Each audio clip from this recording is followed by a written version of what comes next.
Yeah, no, it's just starting now. Don't be an idiot. Yeah, okay.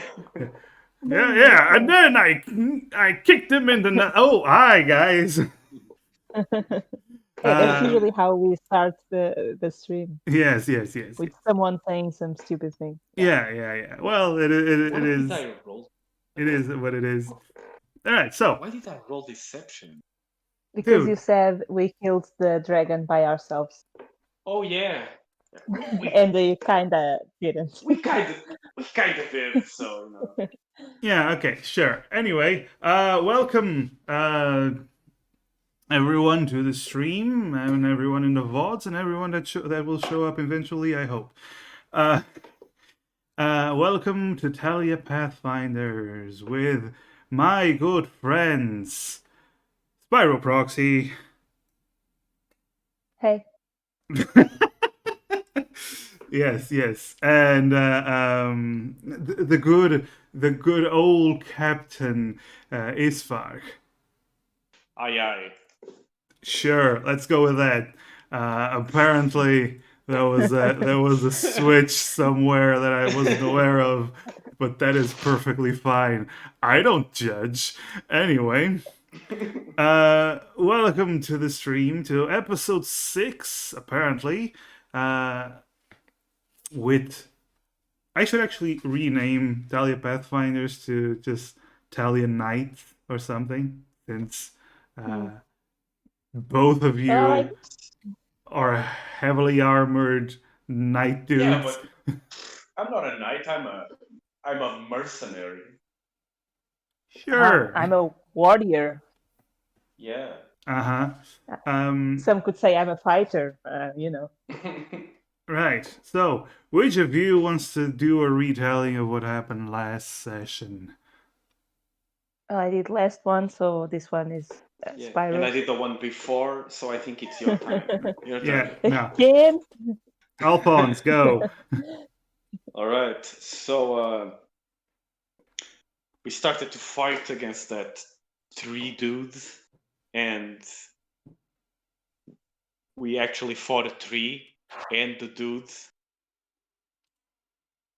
And then the dragon showed up.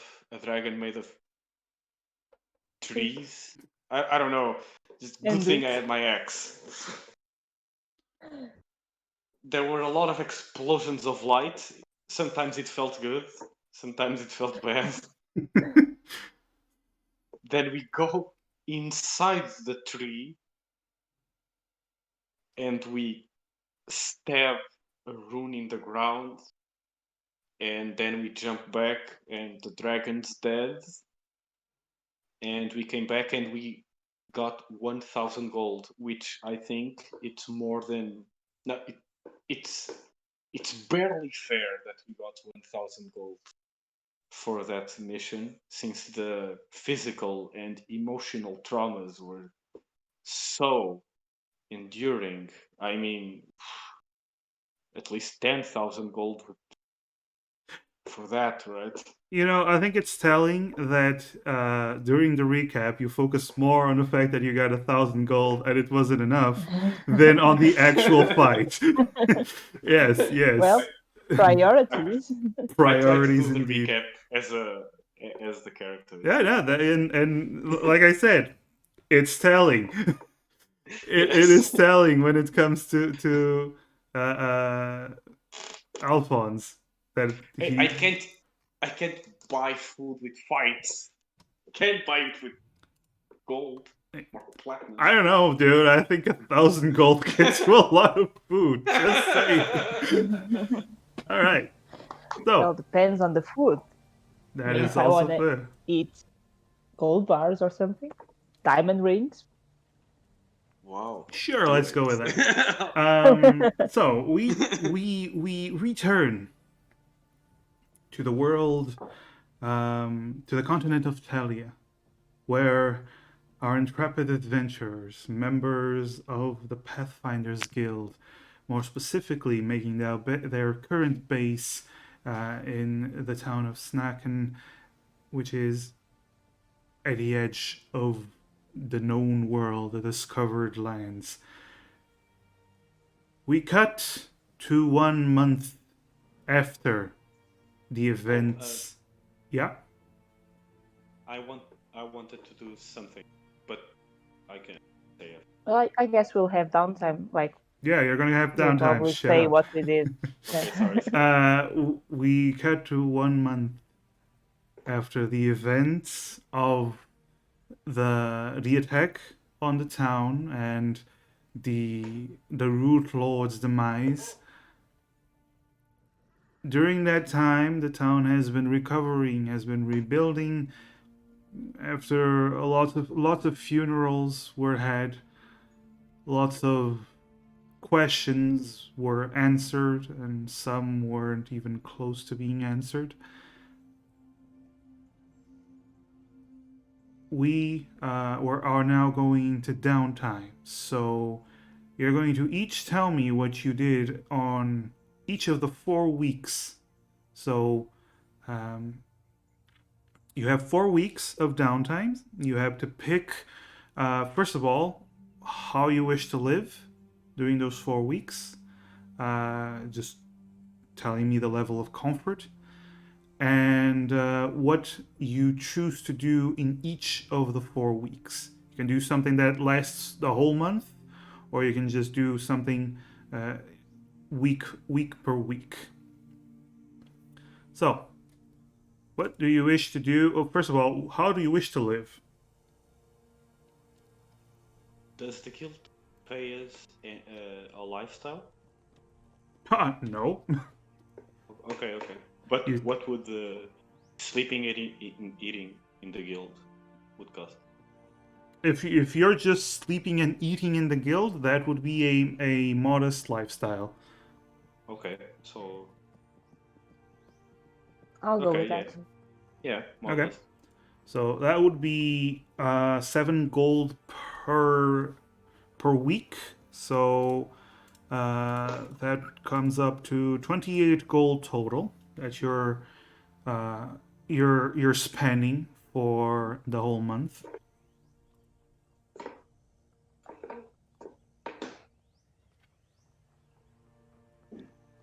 Okay. So I pay 3 plat and get 2 gold back. Yeah, sure. However you wish. All right. I So pay 2 gold and get 3 plat. Thanks. no, not Hey, you that said far. put however I wish. Not that far. Don't. Do you want me to Oh, TPK you? fine. Because I can do it again. Yeah, we Not if can do you it don't again. We please. don't need your help. Yes, I gather. All right. So, I've seen it. Yeah. All right. So that is the lifestyle expenses taken care of. You live in the guild. You eat, sleep, in the guild. You have some decent accommodations, better than a lot of people, but still, it's not really a rich lifestyle. Now, for the first week, who wants to go first on what you do during that first week? Well, I already know what I want to do probably for the whole month. I don't know how long it will take, but yeah, I want to procure materials and build myself a new armor. Oh, yes. What kind of armor are you looking to build? Same as I had, a splint armor. Splint mail. Yes. Let's see. Wait a minute. You have all that AC and it wasn't played? How could it be full plate? I didn't have gold for that. Yeah. Yes, you do not have enough gold for full plate armor. All right, so this is right. So dividing splint mail. Splint mail would be 200 gold, correct? I think it's 700 gold, actually. But I'll check. the 5e tools. Split armor, 200 gold. Really? Oh, I thought it was. Well, that's the one with 17 AC, right? Yeah. Yes. Yeah, 200 gold. Okay. I don't know why I thought it was 700.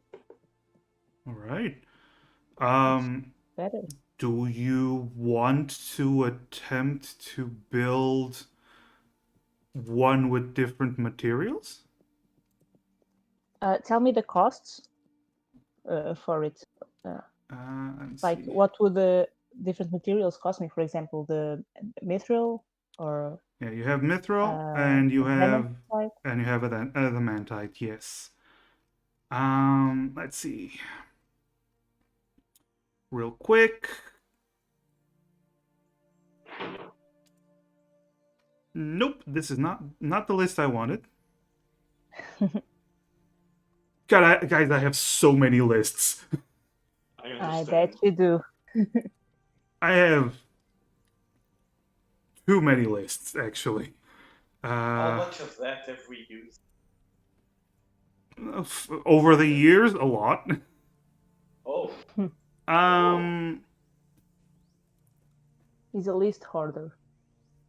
okay, so adamantite and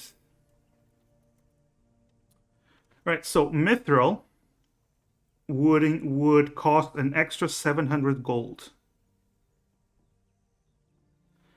Adamantite would cost an extra 1,500 gold.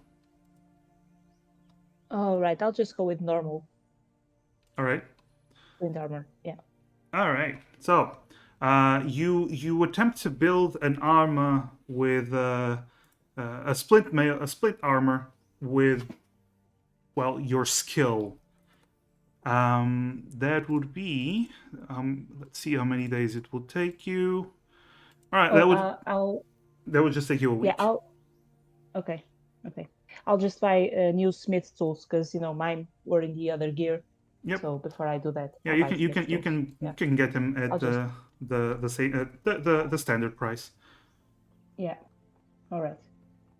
All right, so it would indeed take you a week just to craft the splint armor. It will take you more if you were crafting something with more materials, with more Yeah. difficult materials. Um, but since it's a normal armor, it takes you a week. I want you to roll uh, just to see.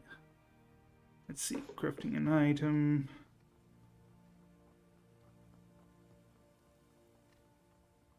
Okay, first of all, roll me a d6. G6. Like a g6. uh, and roll me a 20. No, wait. Percentile. Roll me a d100, please. Actually, should have been the other way around, but if it doesn't work, it doesn't work. All right, so you encounter no complications with your construction. Um, and you need no actual roll for a normal craft. It wasn't Oh, even mesa work. So, okay. all right. Um, good. So during that week, you spend the week crafting and putting your all into making this piece of armor. Meanwhile, um, Alphonse, what are you doing during that week? I just have two questions before I say it. One, do we know that we are going to have 1 month? No, you're gonna have 1 month, and Okay. if it's Okay. if you do something and it gets interrupted, it gets interrupted. Okay. Um, Oh, sorry. I am so sorry. It does take a whole month to craft a splint mail armor. Okay. Then Because that's what I do the whole month. yeah, that is what you do the whole month. But you do craft it. Um, Okay. sorry about Yeah. that. Thank you. I just checked. Yeah, it's for normal non magical items. It is the price divided by 50, and yeah. All right. So, How Alphonse. long does it take me to go to Silrook and back with a horse? Holy shit. To go to Silrook and back with a horse. Like, what are you attempting to do, even? Going to Silrook to report the mission to the noble house, to the wife of my master, and to spend some time with their daughter, with whom I am in love. Right. All right. That would take you more than a month to go there and back. Okay. Actually, go there and back. It would take you. Yeah. So here's the thing: you can do it, but it's going to literally be get there, spend like one night, and then return to get back in a month. Okay, I'll do it. Okay. Okay. The I'll thirst do is real. Worth it. Yeah. So you're literally spending 15 days to get there, spending one night, and then rushing back the other Yeah. 15 days. Yeah. All right. All right. Um, But he's like... Baby, don't hurt me. Don't hurt. If you wish to spend another days, I can extend the downtime. Spend more days. I can extend the downtime for about another week, and Okay. Lothar will have to choose what he does with that other week. Okay, so I That's fine. spend that week in Silrook. Okay, so you spend a week of relaxation. Let's see. Yeah, so you have gains advantage on saving throw to recover from long-acting diseases and poisons, but you're not currently affected by such things. So yeah, you just spend a good time. Okay, cool. I'm gonna say you spend a good time. Nice. Wait, okay, so that means I stay in a mansion of a noble house for a week, living like a goddamn noble. For free. I suppose you would, so you don't have Oh! to pay the extra Okay, lifestyle expenses. okay. Oh, Um, he's gonna come back happy as a kite. oh yeah, Lothar, you do have to pay an extra 7 gold. Oh my god, because I have a fancy lover. All right, Lothar, you have an extra week. What are you doing with it? I'm gonna craft a longsword. You can. I got a lot of gear to replace, okay? Yeah, no. Actually, a longsword. You'd craft a longsword in like 2 days. So, if you wanna build something else, Another. or Then I'll craft just spend. 3 The longswords. longest sword.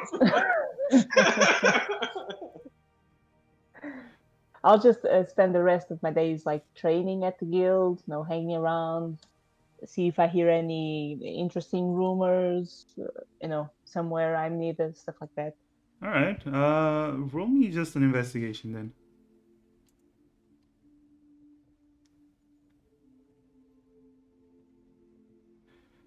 You try to do that, but most of the time you're just getting drunk and face planting your face into the surface of the table in front of you, and at least you enjoy yourself.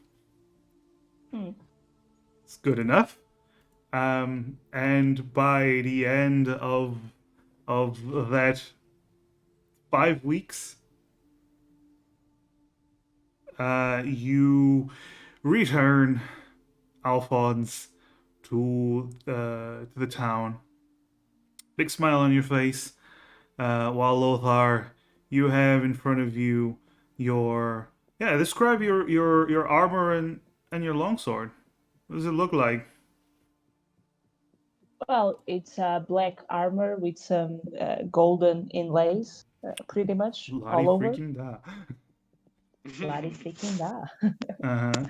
And yeah, the longsword is like a normal longsword, but the pommel also is also black with the same patterns, same golden trims. Someone's trying to be a black knight. That is also very cool. I assume still no helmet. No, Yeah. Can't hide that pretty face. Um, you're tanky enough without it, anyway. Um, yes, who needs a yes, helmet when you got a shield? that is true. Alphonse, roll me a D100, by the way. Okay. Oh, yes, and Lothar, roll 4 more D100s.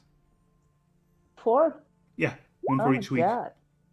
9. Then I'm just gonna roll 4.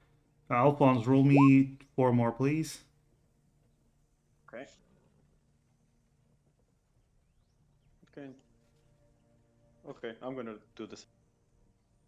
4 Yeah, I more, just used correct? the dice roller. Yeah, no, Yeah. no, you did well.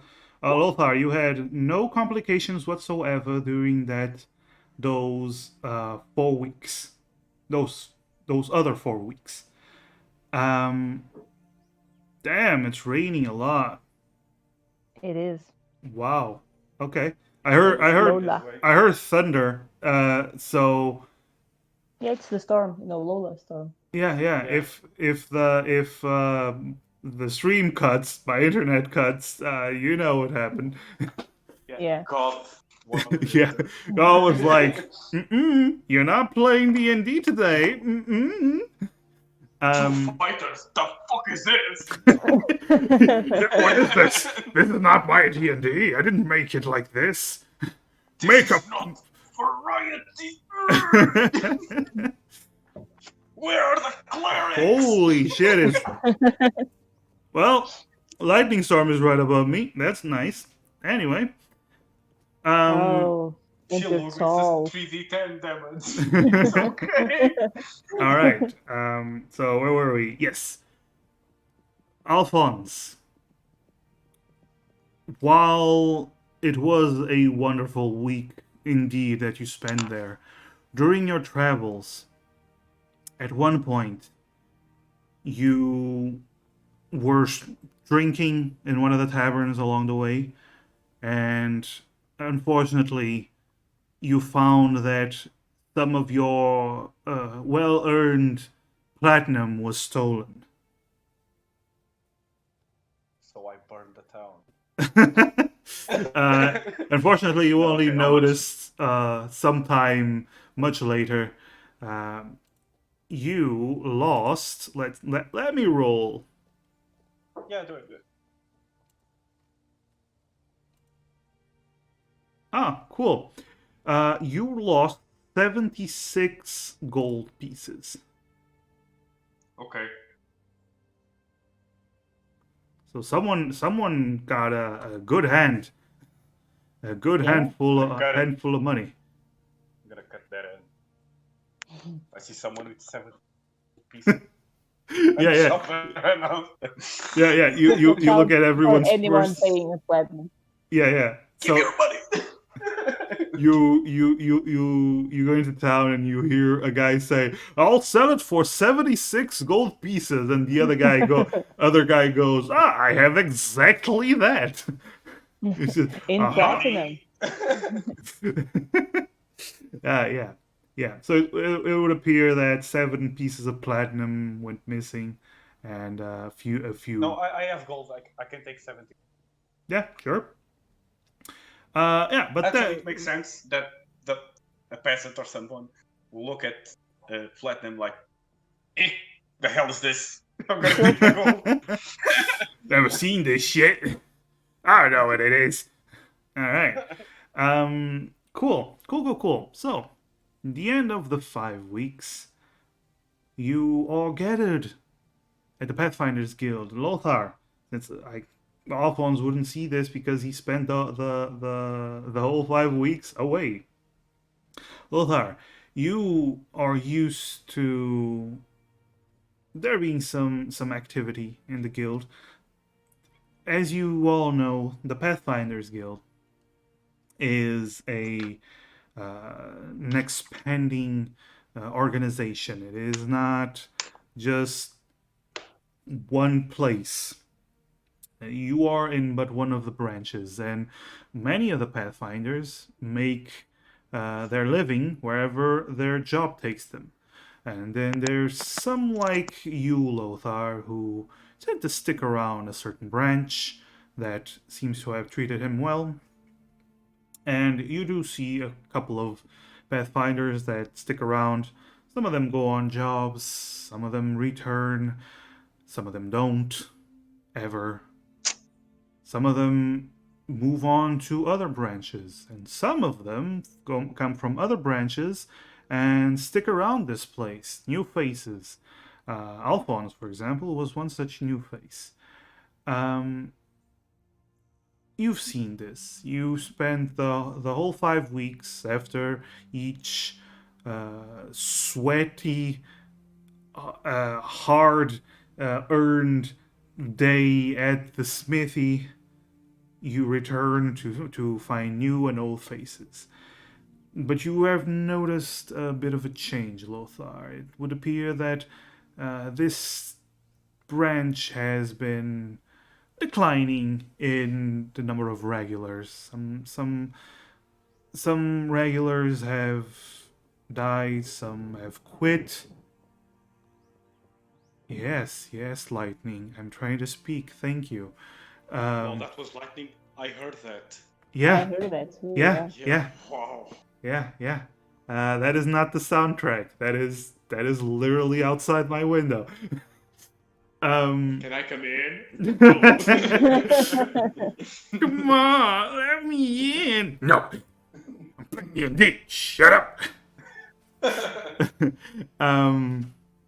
Yes, but you've noticed that the guild has had fewer faces, and you've also noticed it's been having fewer jobs. You've come to understand that people are focusing more on exploration down south, and because of the mountains, the mountainous area here, um, it is getting a bit harder for people to explore and expand actual settlements. So people are choosing the southern part of Telia to explore. It's also near the coast, and there's also other reasons, but you mainly just hear these ones and hear rumors of this and that. Nothing to pinpoint a definitive reason.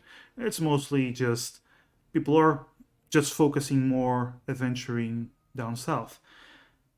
Either way, there's still work to be done. You see people that are still having work, and at one point, Shivers, the administrator, uh, he walks out. You see him looking down on the second floor balcony down at the first floor. You see him scratch his belly and then give out a burp. Looks around, goes, Lothar, Alphonse, get your asses in my office. Oh, guess we'll have a new job. Yeah. About Just time. I time. mean, it's been 5 weeks. Didn't notice. Time flies. And you're So having I've heard. fun. Yeah. Yeah. As you go up, you do see him talking to a familiar face, mostly for you, Alphonse. Although Lothar, you've come to know her, Helena, the the Pathfinder, the green belt that Alphonse and Lothar you've spoken to a few times, the one that helped in the fight against Lothar, and the one that offered her horse and then you decided to not take the horse. Hey, she should thank us for still having a horse. Yes, yes. But you see Shivers talking to her and pointing in the direction of the office, and she follows. And as you enter, as per usual, Shivers invites several people, but there's only one chair. Um, so, I don't take it. okay, you I don't take it. stand. Okay, I point for the lady to sit down. and she smiles at you and gives a nod. She is incredibly beautiful. She's a human, and she is incredibly beautiful girl. She has uh, probably she's probably in her early 20s. She gives you this stunning smile as she sits down, and Lothar, since you're close, you do get a whiff of this sweet perfume. Um, but she sits down and uh, adjusts herself as Shivers just plops down on his chair, just drops down, and he rubs his belly. Sorry, sorry. Damn indigestion. Goddamn storm just won't let up these days. I should try some green tea. I heard Ah, it's good for fuck your the tea. stomach. Fuck your tea. I ain't drinking that dirty water. Right. Anyway, not here to talk about my health issues. Here to talk about a job. So, fortunately, been having a bit of a lack in terms of higher paid jobs. We're gonna have to make do with what we have. Currently, we have a bit of a twofer, though. It might compensate the lack of pay. So, first of all, there is a bit of an escort quest that I got for you. There is, God damn it, I keep getting these messages from my wife. That's fine. Whatever, fuck her.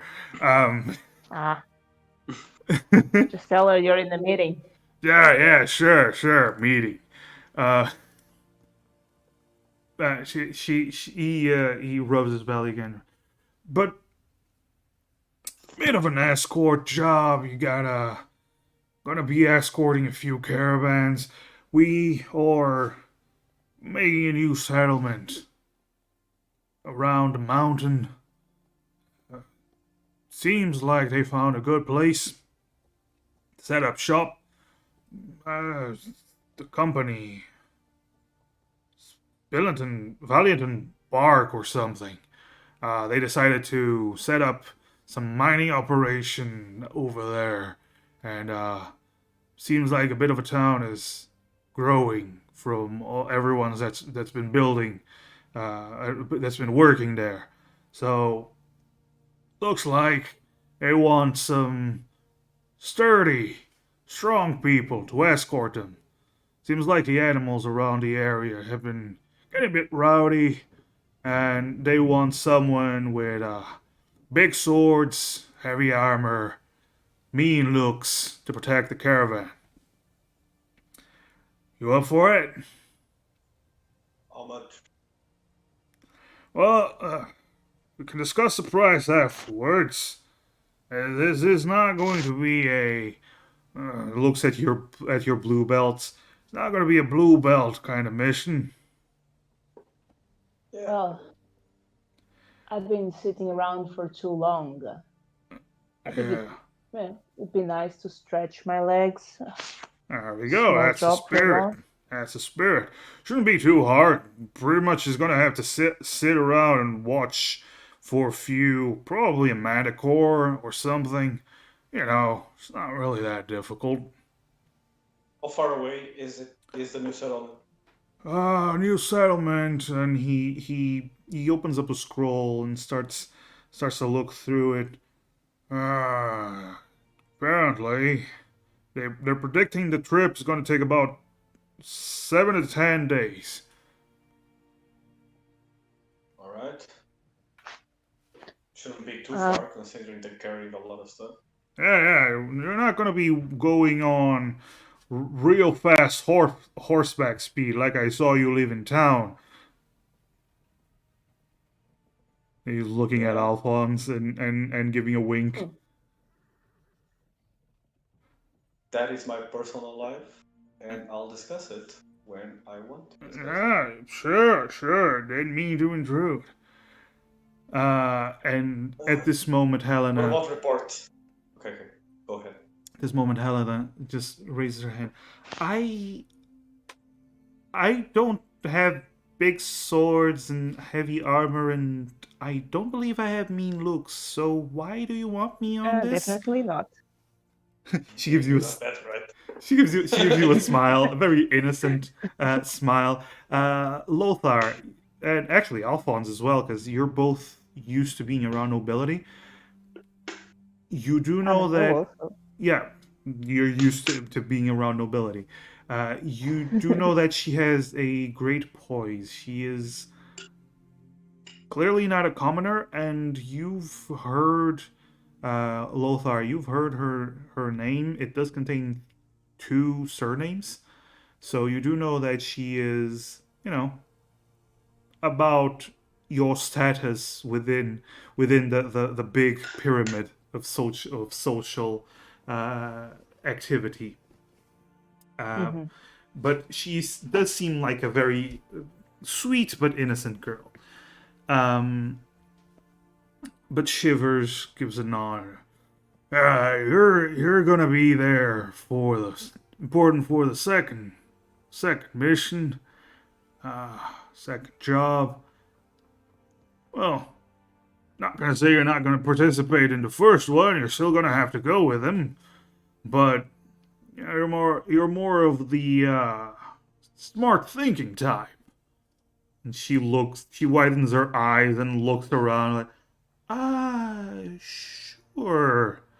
You're also the magical type, and from what we hear, the mining operation uncovered some ruins. Old place we don't even know about much. From the looks of things, uh, there seems to be some, they assume, magical inscriptions on the entrance of these ruins. I want someone with a keen mind for all that weird magic shit, and someone that can, open the freaking door that doesn't require lots of pickaxes and sledgehammers. So your job, once you get there, is to check out the ruins, see what's what, see what you can find, and report. Just a bit of an exploration. Nothing too difficult, nothing too serious. Can you guys do it? Well, the job sounds easy enough. I'm up for it. Yeah. Right. It's not a lot of money, but it's money. Will we be provided food, at least for the journey? From what I gather, the carriages, the traders that are going to be with you, they're going to be carrying some food. They can share with you. Perfect then. Well, you're the muscle. If you go down there, you're going to be unprotected. So, but keep in mind this Marco fella, the so-called leader of this trading group, bit of a weasel, from my understanding. He made it very clear that if you don't do the job right, nobody's getting paid. And if the guild ain't getting paid, you're not getting paid.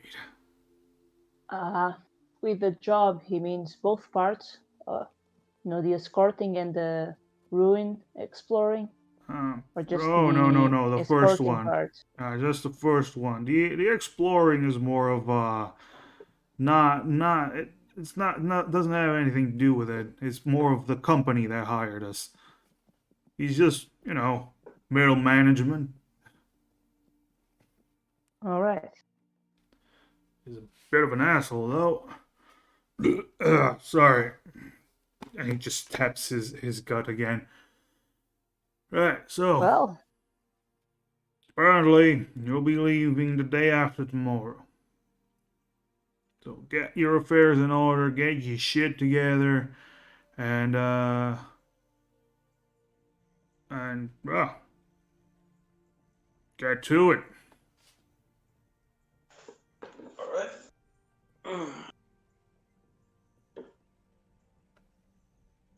I leave Okay. and go back to sitting in the tavern. Yes, get to it. Boom. Cool. All right. I'm prepared to go at any time. All right. if we're gonna be spending the next days together, I should probably introduce myself. I am Lothar. It's a pleasure to meet you. Uh, I say to Helena. Helen. Yes. Yes, Lothar. I, I do believe we met. In On opposite sides of the battlefield. I've heard. Yes, you hit me very hard, but I understand it wasn't you were not under your control of your own actions. So, but Yeah, I'm sorry for that. Yes. I am looking forward to going on such an adventure with someone of your skill, and she gives you her hand to shake. I shake it. She isn't a green belt. She's an orange belt. No, wait. Blue. No, she's a green belt. Yes. Green belt is just below the blue belt, right? Yeah, it's below Yeah. us. Yes. Yeah. Yes. But Below us. yes. But I've heard a lot about the Wall of Snaken. So it is a pleasure to have someone capable and strong at my side. I don't really know Alphonse more aside from when we fought, but from what I heard, you two did some amazing fighting against that dragon creature. I hear. Yeah. I don't know much about him as well. I mean, he just recently got to the guild, but he's a good fighter. All right. You'll be protected next to him. All right. She puts her fingers to her temple and taps it as if she's lost in thought. Seems to be a almost a nervous tick that she has. And so, yes. So we're understood. You're frontliner, and so is Alphonse, correct? Yes. Yes. I mostly deal with magic. I assume so. I mean, lack of armor and all. Yes. I assume you'll be staying back.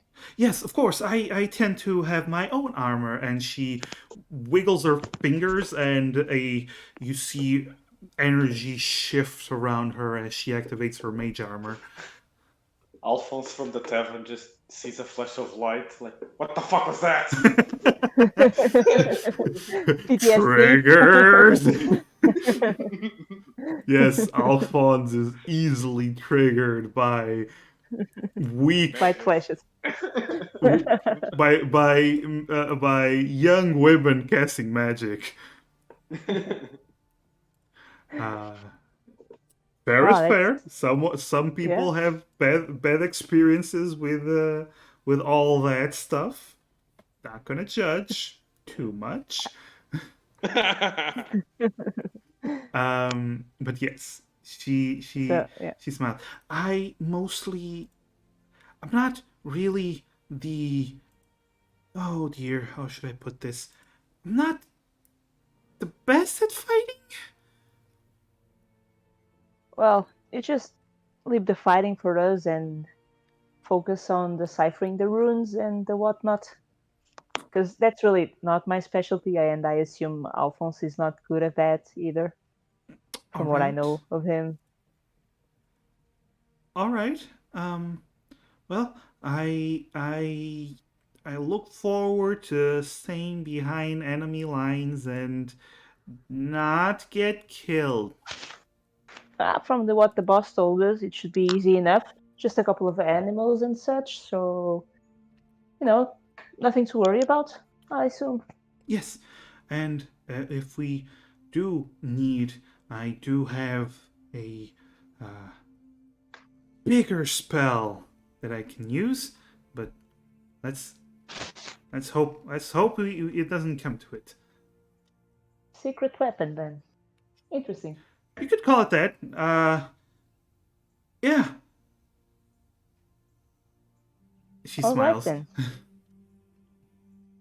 You can see that she is trying very hard to stay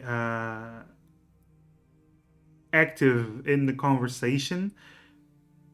Possibly a mix of nervousness and just trying to not look bad in front of this famous and well superior in terms of the guild ranking Yeah.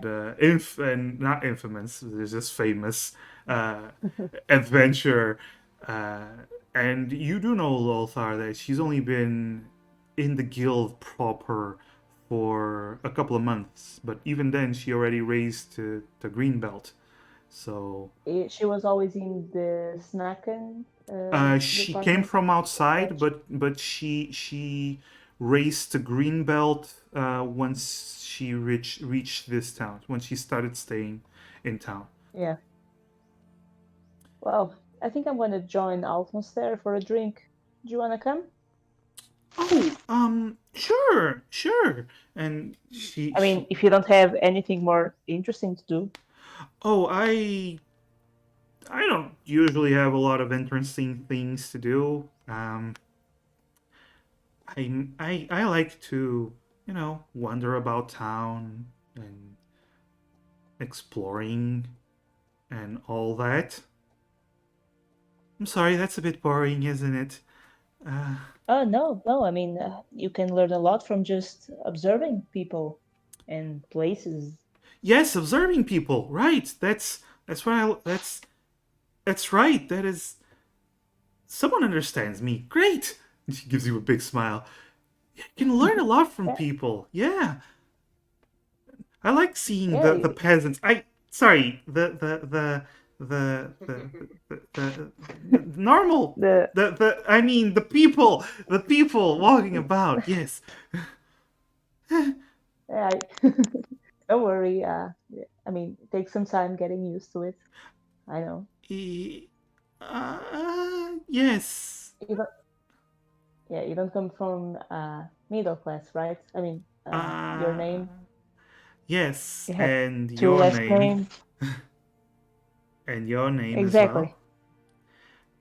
Well, it is a pleasure to meet a fellow not noble. She gives you And a she winks. yeah, she gives you like this awkward wink. Very like anyone in the area can see that she is very visibly winking with her whole body almost. Yeah, I first just stared blankly at her, and then after a couple of seconds, I do the same type of wink. Yes, nobles. um yeah. She you can tell that she's very not great socially, but whenever she smiles, she does have this weird effect. You don't know if it's magical or if it's just coming naturally from her, but it just makes people smile. You've seen it around the guild house, as she usually, when she interacts with someone, she tries very hard to be polite and to keep up a conversation, and then everyone just starts just flocks to her a little bit. Hmm. But yeah, she returns to, well, you both return to Alphonse's table and sit down. Uh, Mary, the one of the tavern keepers, she uh, brings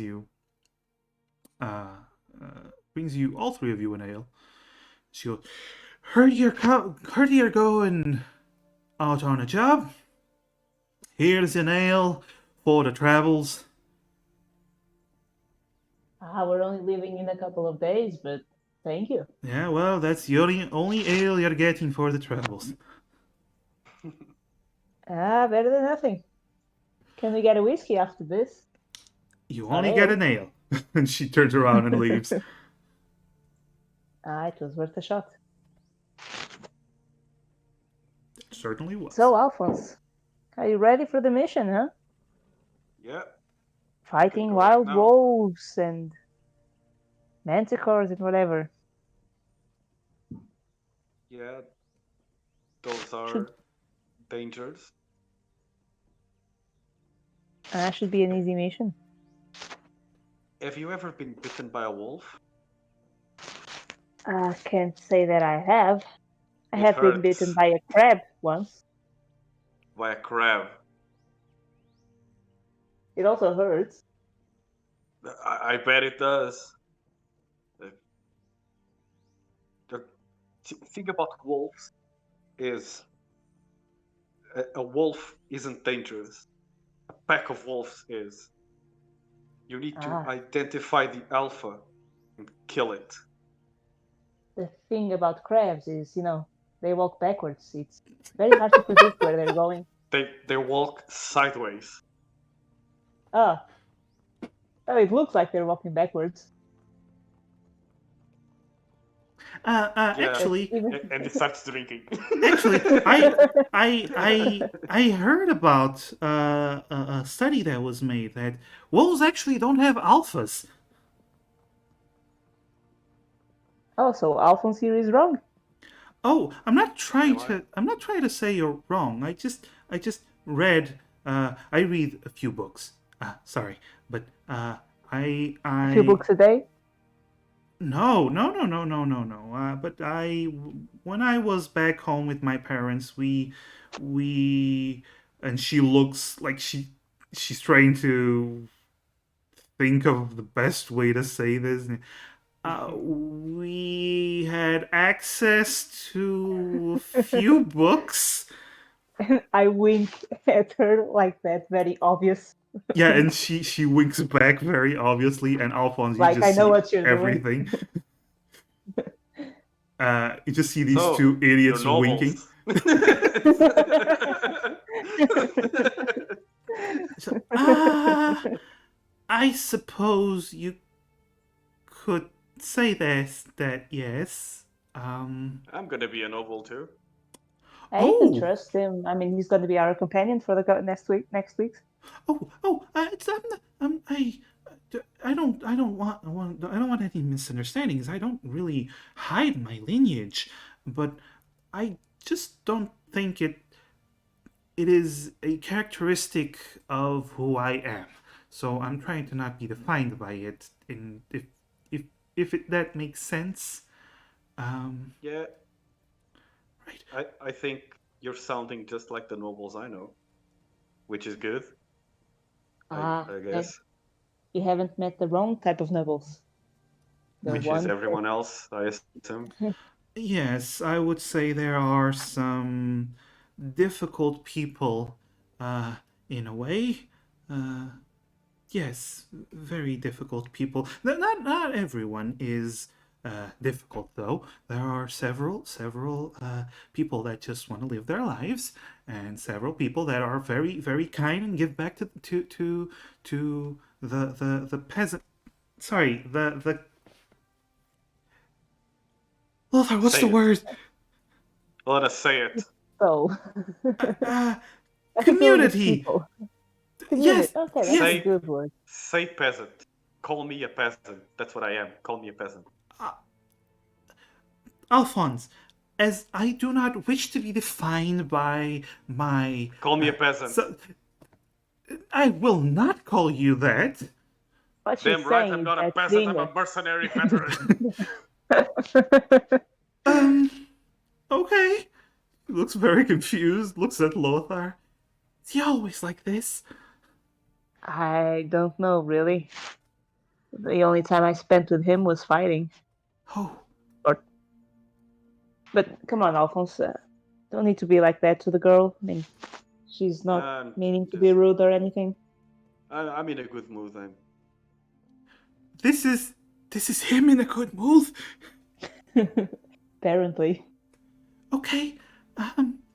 Wonderful, wonderful. Yes. So as we were talking, the wolves do not have alpha. So, it is my understanding that if we do get attacked by a pack of wolves, we shouldn't look for the alpha. We should target possibly, All of them. maybe, but I was thinking maybe find the weakest one that we can probably take out in just one blow and make them rethink their attacking capabilities. Lothar just left. Yes. And then just Or, like, yes, that sounds like a good strategy. Yeah. Yes. or we hit them till they run. Yes, but I was trying to explain who we should hit. Right. Yes. She looks. Oh, first of all, you shouldn't hit anyone. We do the hitting. I can still do some magic to help. Some magic that does involve hitting. I can Like- conjure magic missiles. And what does that do? Well, when I create these energy orbs that fire and hit enemies very hard. What if it hits one of us? Oh no, no, no, no! I have perfect aim. I will never hit one of you. Okay. What else can you cast? Oh, well, this takes a little bit more of my energy, but I can do this. And she points at you, Alphonse. I want you to do a wisdom saving throw as she mutters some words. I hit her. No, you know what? Actually, if she's starting to cast a spell on me, I'm going to use Mage Slayer just to smack her hands out of out of casting position. Okay, so Not to do any damage, just to don't do it. she has to do a concentration roll, correct? Yes, with disadvantage, I think. Oh no, she passes. No, is it? Let me just read it. It's a concentration I roll. know. Yeah, it's just a Until you concentration roll. remember. Yeah. With disadvantage, yeah. Yeah, she passes, and you do that. Roll a wisdom saving throw.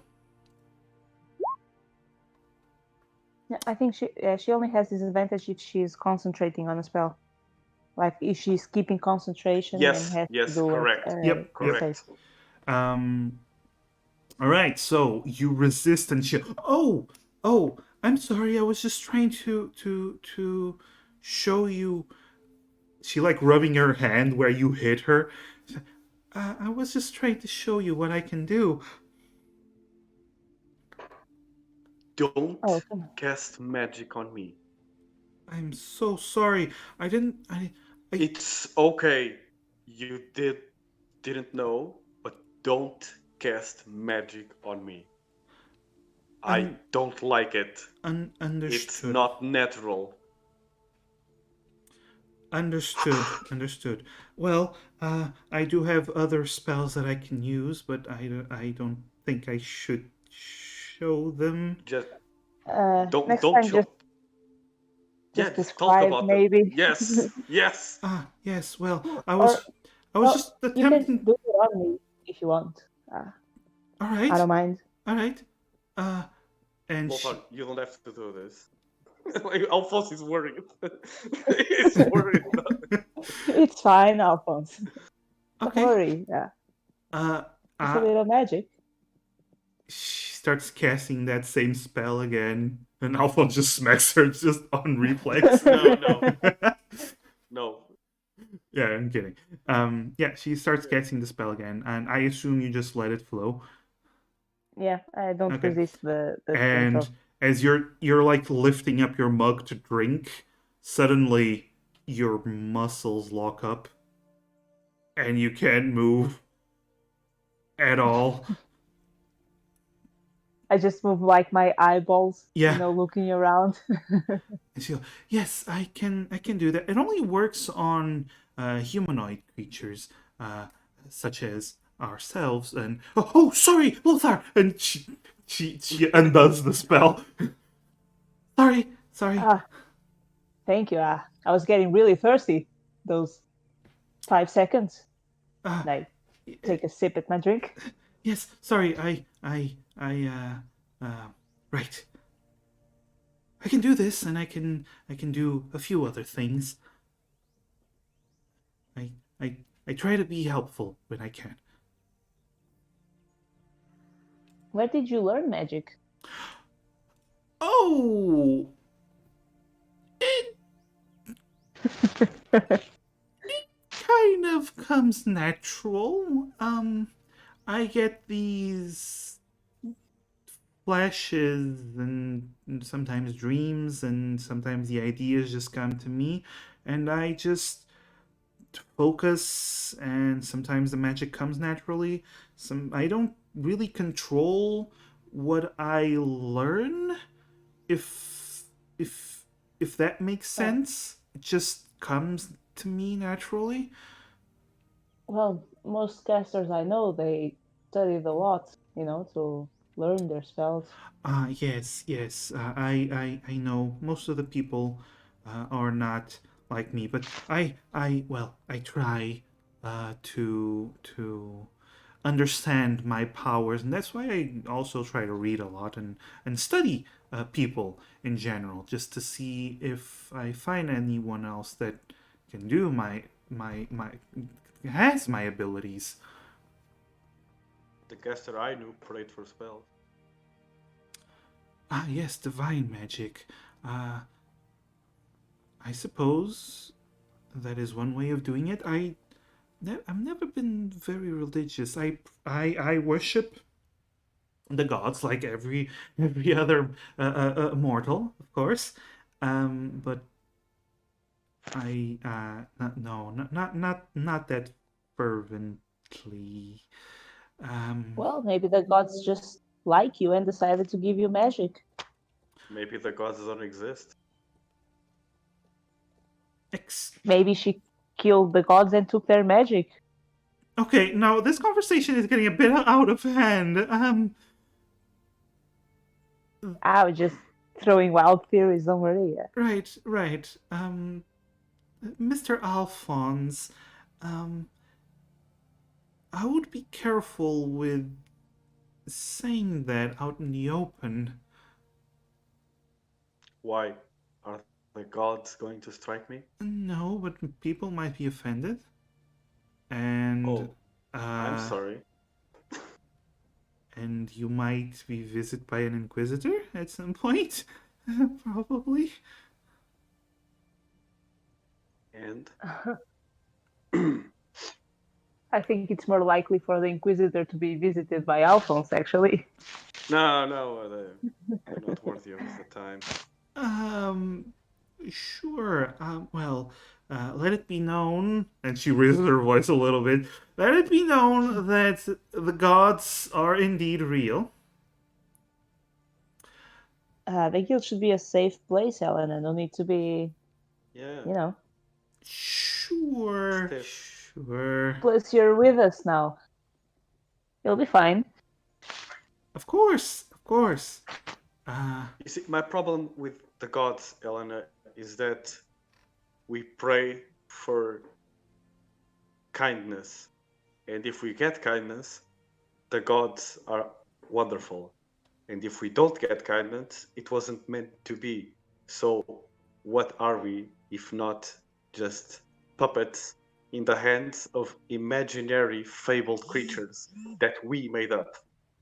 We are masters of our own fate, not some creature we can see. Ach, nein, I think we need to agree to disagree. Yes. There, that's the German. That's the German mares. I was I, not understanding what was going on until I looked at the chat. I was like, "What's up with you, Helena?" Like, yeah, no, a character suddenly switching accent. Ach, nein. Uh, it's fine, Mares. Welcome to the stream, man. It was funny. It was funny. Thank you. Um, yes, but she does not really pull on this conversation too further. She doesn't really seem comfortable when talking about this topic. Yeah, I'll stop. Yeah. Yes. Um, Either way, you have a drink. You continue on drinking. Anything else you wish to continue on with this conversation? I guess no place in particular. We'll just chat, Okay. about general stuff. Okay. Just chit chatting, getting to know each other. You drink, you talk, you have a meal together, and then she retires to her own room. She's you actually notice she is not staying at the guild hall. She is staying elsewhere because she actually does leave the guild. Um, A bit uptight, isn't she? I say A little to bit. Lothar. Also a bit shy, a bit scaredy. You know what I mean? I don't know that word. No, like she's afraid of what everyone else is gonna think. Yeah, definitely. I mean, with the whole religion thing, we could definitely see that. It comes with nobility, doesn't it? Well, Fucking noble. Not. we also don't know anything about her past. I know maybe she had some bad experience of sorts. Maybe that her parents were persecuted by It the is that. Inquisition. It is as the gods willed. Well, we'll get plenty of time to know her better during these 10 days of travel or whatever it is. 7 to 10. Yeah, plus the time we'll be there exploring, the travel back. Yeah. You know, Lothar. Alphonse at this point is getting a bit tipsy because he ordered more beers. Yes, I assume so. Markov about seven silver. After that Okay. ale, I ordered like 2 glasses of whiskey and have been slowly drinking them. Okay, Markov glasses of whiskey, 5 silver. So, I was excited to know that we were going to face someone with mastery over life and death. And I was disappointed to know that there was no mastery. It was an illusion. You are the proof You're of talking that. about our last mission? Yeah, the Root Lord. You see, I'm looking for magic. I don't like it, but it's something I have to do. I'm looking for magic that can bring people from the dead. Ah, Another one of those. I've seen a lot of Yeah. adventurers looking to resurrect some loved one they lost. I mean, I heard that that type of magic exists. It's just, very rare, very hard to find. And when you find someone capable of doing it, you still have to convince them to do it. It's not the easiest thing to get. When the time comes. He was going to say when and if, but then he comes back to when. When the time comes, can I count on you? For what? Convincing. Well, when and if the time comes, When it comes. I'll assess the situation. I guess that's as good as. If I'm All there, right. you might get to that point by yourself. Who knows? Maybe. Who did you lose, by the way? My sister. And yeah.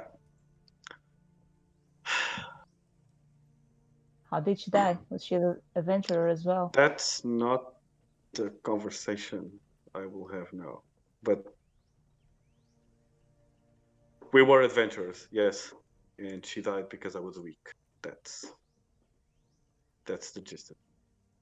Well, I won't pry too much. I'll wait for when you have a couple more drinks to talk about it. You're funny. And he keeps drinking. Yes. And I stare at him, like watching him. Have you ever seen a vampire, Lothar? You know what a vampire is? I know about vampire tales. Never saw one myself. They're not tales. They are creatures that deserve nothing but the purest pain and torture that any mind can muster. But my sister, she was so ignorant, so reliant on the gods, she thought we could kill one. She thought we could save the town and kill a vampire. Have you ever, when a blade hits skin and it doesn't cut, it makes me furious. Because there's nothing we can do about it. And then they just kill people. Get away with it. But you survived. Did you just run? Did you decide to spare your life? I didn't run. They ran away with her. They killed her and ran away with her body.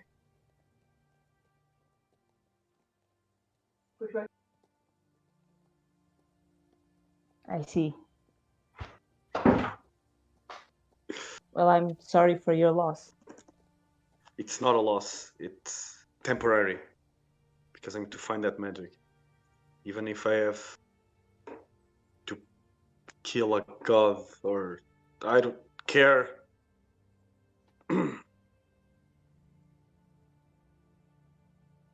Well, as long as I'm here, I'll help you. Thank you. No, in what extent I can. You're a good fighter, Lothar. Almost You as good too. as me. Hey, you're also funny, Alphonse. Yeah, hilarious. You know, if there's one fighter that I bet could kick both of our asses at the same time. Okay. Who? My master, but we're not gonna fight him. Well, I Actually, bet my master could kick your master's ass. oh come on, let's not get into that. Oh, fine. One day we'll We're see. not kids anymore. Yeah. No. My dad's stronger than your dad. basically. What were you doing as a kid? What was it like? Growing up in a noble mansion Yeah. was pretty great, I guess. We had no struggles whatsoever. I mean, I spent my days training, having classes on how to be a noble, how to be polite for people, my duties as the next lord. I was the eldest son, so I was, the heir to the house. So, are you going to take that house? Sure think not. I mean, I bet everyone pretty much thinks I'm dead. They have no reason to come looking for me, and I have no intention of taking that place. Why not? Be rich, drink and party, beautiful wife. Well, it's not what my grandfather would want, at least for now. I mean, until I have done something meaningful with my life. I'm not ready to just sit down and watch my days pass by. I respect that. I respect that a lot. I mean, after I have done something worthy, I might settle down. Who knows? Find a girl, find a house, get a I think you dog. found a girl. Well, I have found many girls over the years. I mean, that girl, she might be nervous, but wow, we were. I mean, I won't deny that she's pretty, but I don't know, she looks a bit of a child. Maybe because of her personality, I don't know. Eh? You said it. You're gonna have some days to get to know her. We will. What about you? I mean, Oh, a girl. you have a girl. That's why you left in such a hurry last Yeah, month after we finished the mission. yeah. I thought about sending a letter, but then I thought, nah, it's been too Yeah, why long. not deliver the letter yourself? No, there was no letter. It was just Just yourself then. yeah. Uh, that's wonderful. See, spending a week in a noble's house with my future wife. I don't know. Doesn't she get worried when you left? When you go for adventures and whatnot? I think she does, but she doesn't let me know. And She's a don't you strong get woman. scared of not, being able to return? I do, but I need to find my sister so she can marry us. Because my sister is always saying that marriage is great, and I always said marriage was really stupid. And I think she would have the pleasure of marrying me. I think I owe that to her. Well, we should find her then. Yeah. Hey, maybe that can be your great deed. Finding your sister doesn't really look like a great deed, Bringing unless someone she has back been. from the dead, right? Pretty good deed. Yeah, except I wouldn't be the one doing it. I mean, sure, I would be finding the person to do it, but it would be that person's deed. Huh, I see your point. Huh. Wait, Yeah, we did kill a dragon. we did, kinda. Yeah. Just not by ourselves. Oh, you want to do a great deed by yourself? not really by myself, but we didn't actually fight the dragon itself, We didn't measure up our strength against it.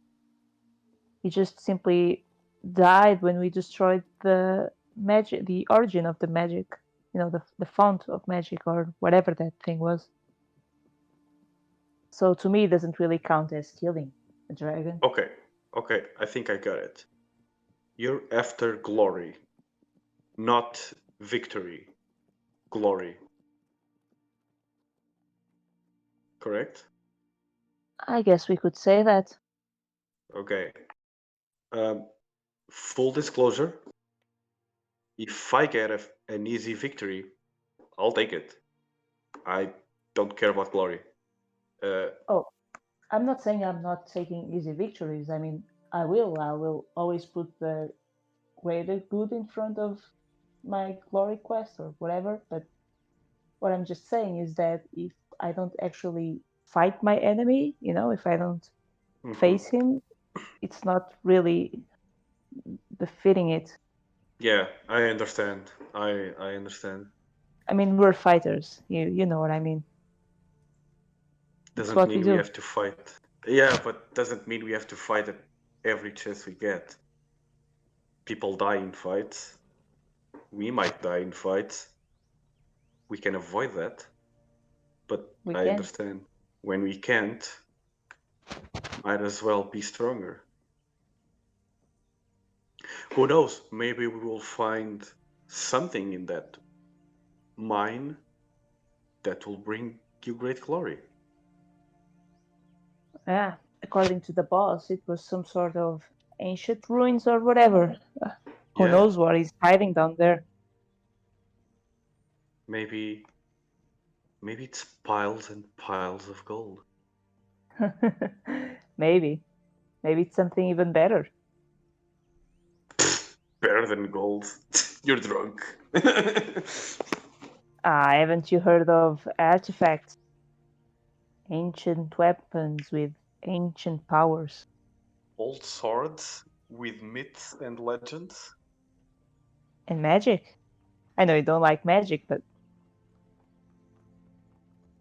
it's pretty useful. Yeah, it can be. Can be. I do like one particular kind of magic. Don't tell Helena. Uh-huh. Healing. Oh, oh, that feels so good. When a wound heals in seconds, take Well, months. now that you mentioned that, we should take the day tomorrow to go to the city, maybe procure some potions or something before we leave. I still have 2 potions, the regular kind. Well, then I will go, buy a couple of them.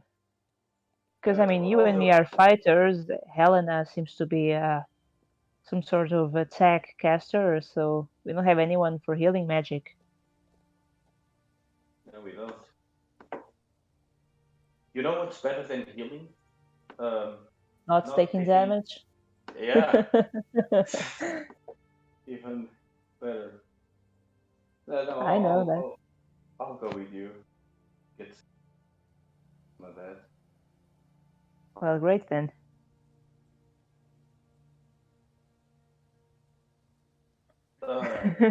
And healing. I'm gonna go take a nap. I'll be right back. Andy, never seen again. Yes, and he does not return. All right, so you guys, yes, unhealing your Yes. enemies. Also, again, Greyhound, thank you for the raid. Welcome to the D&D stream. Yes, so you return to your rooms back at the inn, your rooms that, for the most part, have been Lothar, your room is practically your room. You always take the same one, and Alphonse, you take the one of the ones that you usually get. You go to sleep. Alphonse, you just pass out on the bed. Lothar, you have a decent sleep. You're not drunk. You're just jolly. if that. And the next day arrives, and you do have one day before you head out on your job. So I assume you want to go to buy potions. Yeah. Yes, I do. Right. You go to the apothecary, actually, the alchemist. There is usually the guild branches does provide some equipment. However, the one here focuses more on supplies, not so much on alchemy and potions and magical items and whatnot. So you do have to go to the. Yes, their role playing is very good. I'm very proud of my players. Um, It also helps that we've been NARPing for what, 7 years? Yeah. Yeah, we're Give or pretty take. used to each other. Yeah, but what was it? Yes, you go to the alchemy. There is an alchemist shop that you're used to, and he does have a deal with the guild. So Lothar, you do know he does chop the prices a little bit. Sometimes, depending on the item. Gooey, thank you for the hydrate. Anyone else who wishes to hydrate can also hydrate because hydration is good. Well, thanks. I'm gonna Hi. hydrate as well because Yes. I've been drinking alcohol and Yeah. I'm gonna hydrate with alcohol. Yes, I'm no, going I'm to. going to hydrate with water. Good. I'm Mixed. gonna hydrate with the melted ice that's left from my drink. I mean, it's always good. It Water is is water. Yeah. Yeah. All right, so you reach the apothecary, the alchemist. You see Lewis, this very short. He is human, although some people sometimes mistake him for a dwarf. Um, although he is more on the thinner side than the usual dwarf, and you see him like rise up from behind the counter, wide eyes. Is Hey, Lothar. Hey, buddy. How you doing? Hey. Sorry. I was experimenting on one of my newest potions and gives you a bit of a kick. Yeah. Hi. Who's this? Hi. I'm Lewis. Hi. I'll take one. Oh, it's still in the testing phase. It's still. Woo! And he like shakes his head. Gotta sit down for a moment. Yeah. And pulls up a chair and just sits down behind the counter. What can I do for you, buddy? Yeah. Well, I was just passing by to take some healing potions. Healing We're leaving on a potions. mission tomorrow. Yes. I made a new batch today. Just trying out new things. I mixed the cobbleweed with the red flower, and this time, the red flower. Yes. And then I did a little bit of dragon's tongue, so it might give a little bit of a kick to it. But yeah. I think it's gonna work. Yeah. So how many you want? How many you want from there? Yeah. Well, I'll take 2 of those. The better ones, the greater. Oh, Potions you want usually have. the good ones. Well, that one. The other ones don't really do much to me, at least. Yeah, I keep forgetting you're a big boy, and he like reaches out to tap you on the arm, but you're like on the other side of the counter. He just swings his arm, just misses completely. Yeah. Well. Whew. My head's a bit swimming. Yeah, you should slow down a bit. Oh no, it is it's a kick and a half, but I need it for my work because otherwise I'm just gonna fall down. Yeah. and you see him like rub his eyes, and you see them getting progressively redder as he's just not blinking. He hasn't blinked a single time since you guys entered the shop. He goes, right, the good stuff, the good stuff. And he turns around, rushes to one side of the room, returns with a box, opens up. You want two of them, two of them, two of them, two, I'll two, take one. Right. So that makes three of them. Yes. And he puts the two that he took out, puts them back in the box, and then takes out three. Right.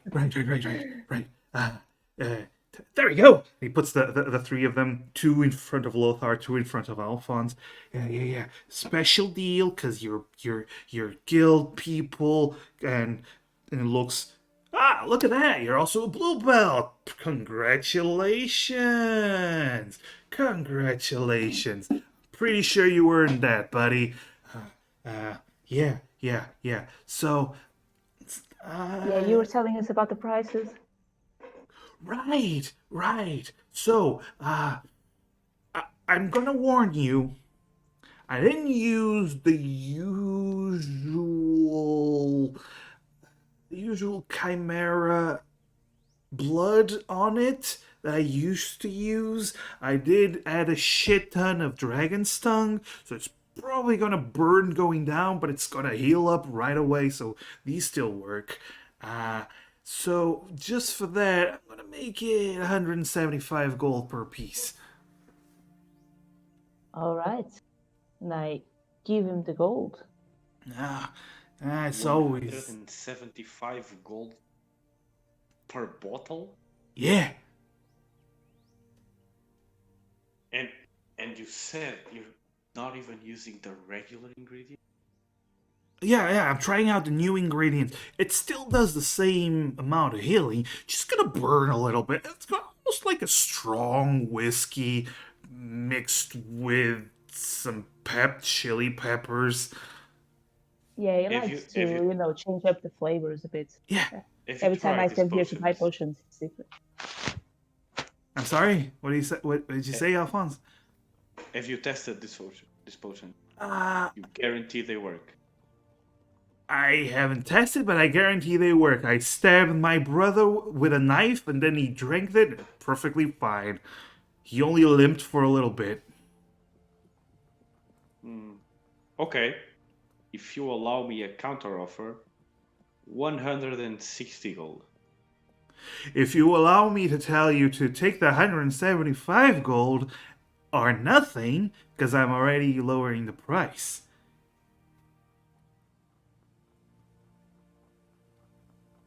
Okay, I give him 18 plat and get 5 gold back. Pleasure doing business with you. Now, if you'll excuse me, Lothar, I'm gonna go lay down. Oh, wait. I think I'm going to take 2 normal ones as well. Oh, the little ones. Yes, Yeah, the ones. never Yes, know when. yes. I switched the recipe for this one as well, but I guarantee it's going to do exactly the same thing. Not like the last time. I guarantee it. Yeah, last time I had a sore throat for the whole week. Yeah, I'm also sorry for the blue toes. I do not know how that happened. But I guarantee this one perfectly fine. You're gonna do fine, buddy. You want 2 of them? Perfect. All right. That'll be the usual price, 40 gold each. And I gave him, before they go, So the 80. 80 gold. All right. Wonderful. I'm gonna go lay down now. Lothar, you mind turning up the sign to closed once you leave the shop for me? Yeah, sure. Yeah, I mean, you cool. should really get some rest. Cool. I'm gonna go lay down. He just drops on the floor, and you just hear him snoring just on the other side of the counter. Do I know if he has like a bedroom on the back of the shop or Yeah, something like that? his house is on the back of the shop. Can I just take him and like lay him in his bed? Yes. You Yeah, then just pick him up. He's very light, actually. like I pick him up like I'm used to doing this. Like this happens Yeah. a lot. So. Yeah, Alphonse, you just see him like pick up the guy, take him to the back room. Lothar, you're used to the weird smells he has in the back room because just mixing up all the ingredients. And then you return and you just leave, turn around the sign, and you're done. All right. I know he can be kind of a weird guy, but you can trust his potions. Oh, I know. I'm just trying to get a cheaper price. The blue toes thing was just once. Oh, no, I'll not bring that ever. Blue toes. I mean, how? I want to know. I don't want to know. Well, the blood just stopped, circulating. It didn't go to the toes. It didn't reach the toes, so they just got blue.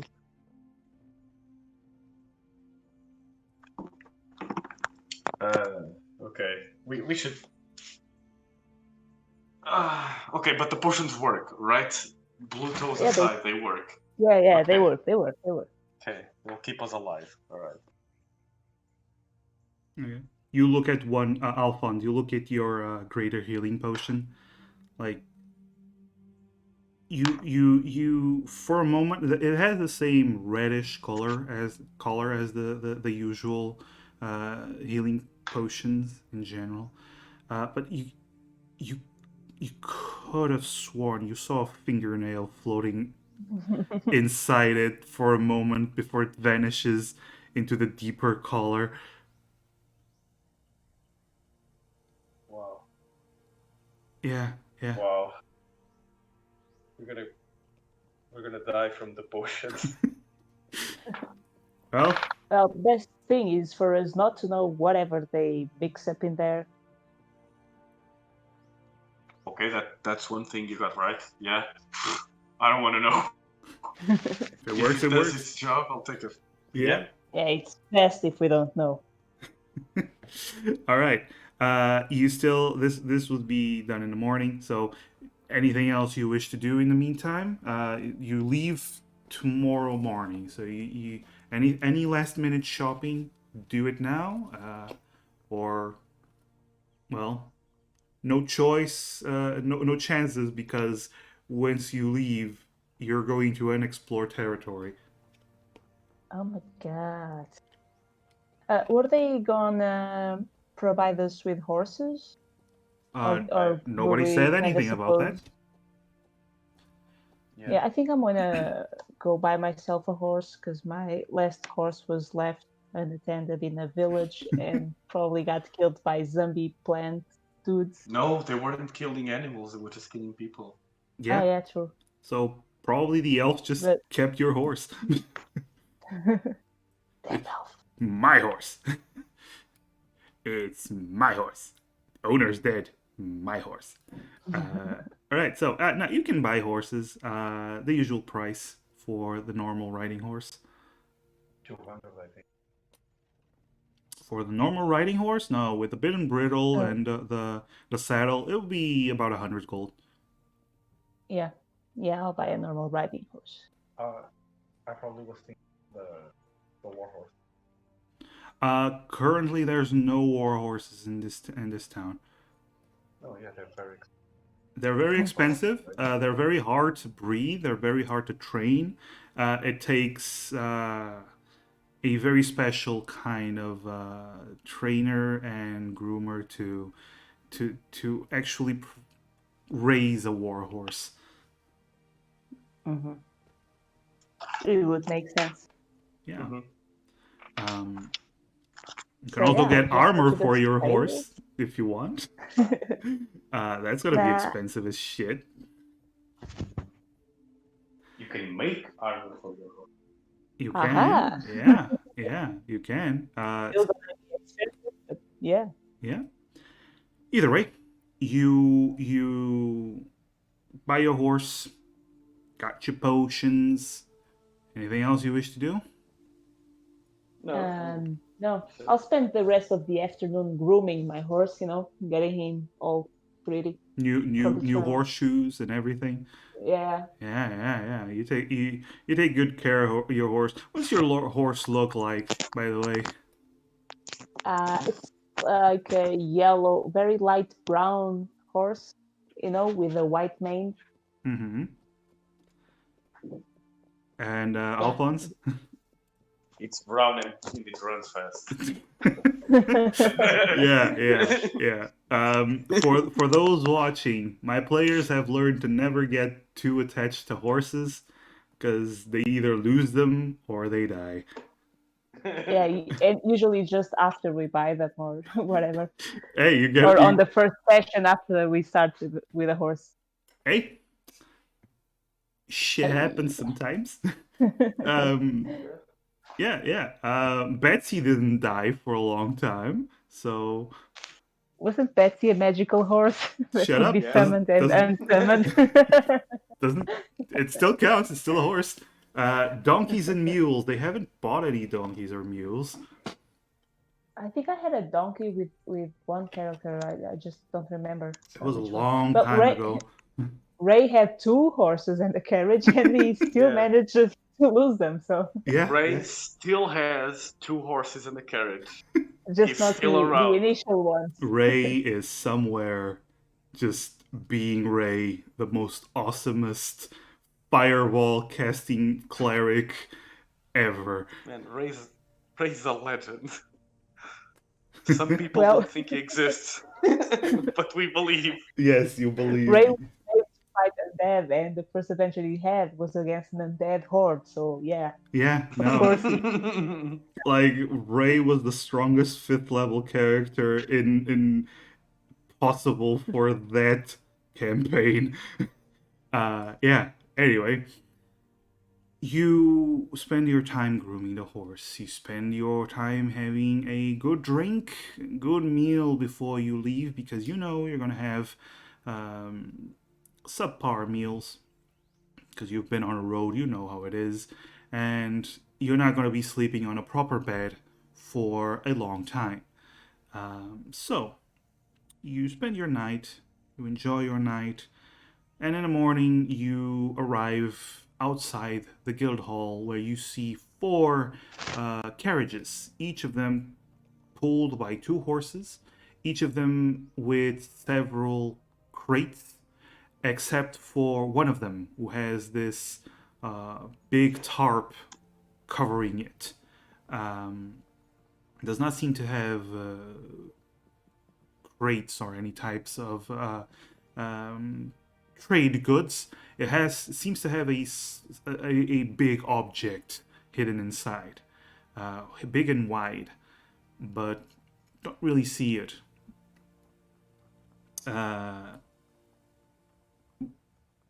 Yeah. You also see there are several people, several men that are in the process of finishing up some loading, some arranging.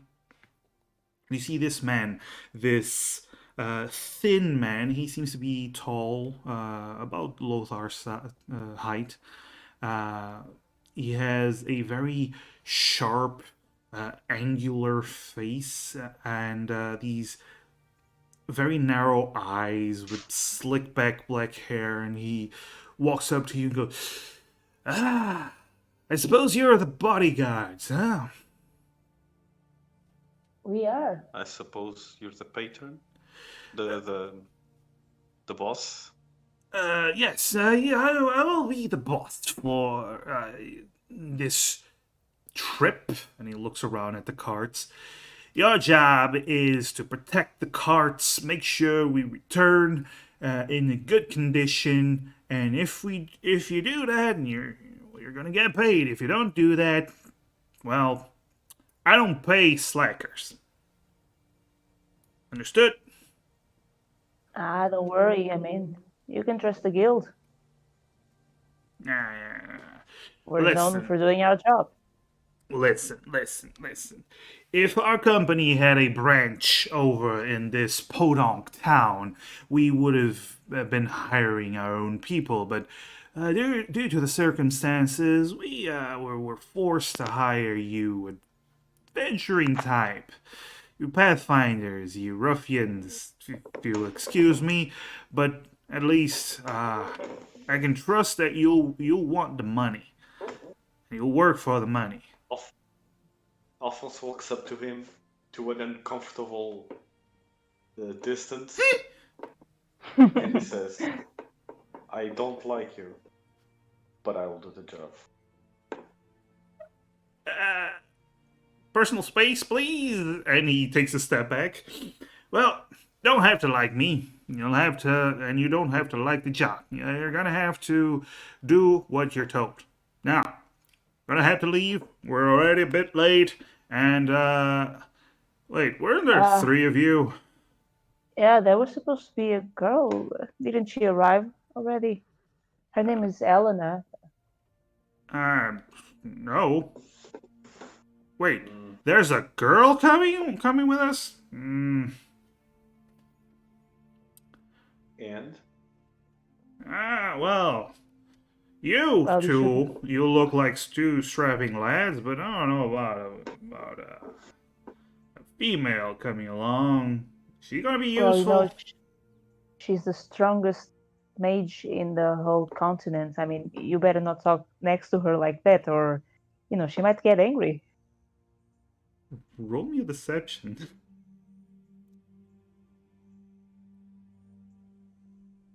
My -1 deception. I'm gonna use my hero point for this. Okay, use your hero point. Right, That's a good hero point. That's a good hero point. You see him deflate visibly as he lowers his shoulders. Right, point taken. I'm just trying to watch out for your own safety, man. I mean, I wouldn't mess with her. Right. Okay. Is that her? And you just see Helena as he points. You see the girl. She seems to have disheveled hair, like she didn't have time to comb at all, and she is running, and you just see her waving her hands, trip on her own skirt, and then fall face first on the floor. I would face palm if I didn't have the helmet. She seems like a very powerful wizard. Don't be deceived by her silly act. This is her deception maneuver, to fool her enemies. You just hear in the distance, "I'm okay." She gets up. You just see like scratches on her face, and she walks up. I'm sorry. I slept in. I was reading this book until very late, and then I didn't really take note of time, and then it was. I only slept 2 hours, so. But I'm here. Yeah. Get some sleep on the travels. Right.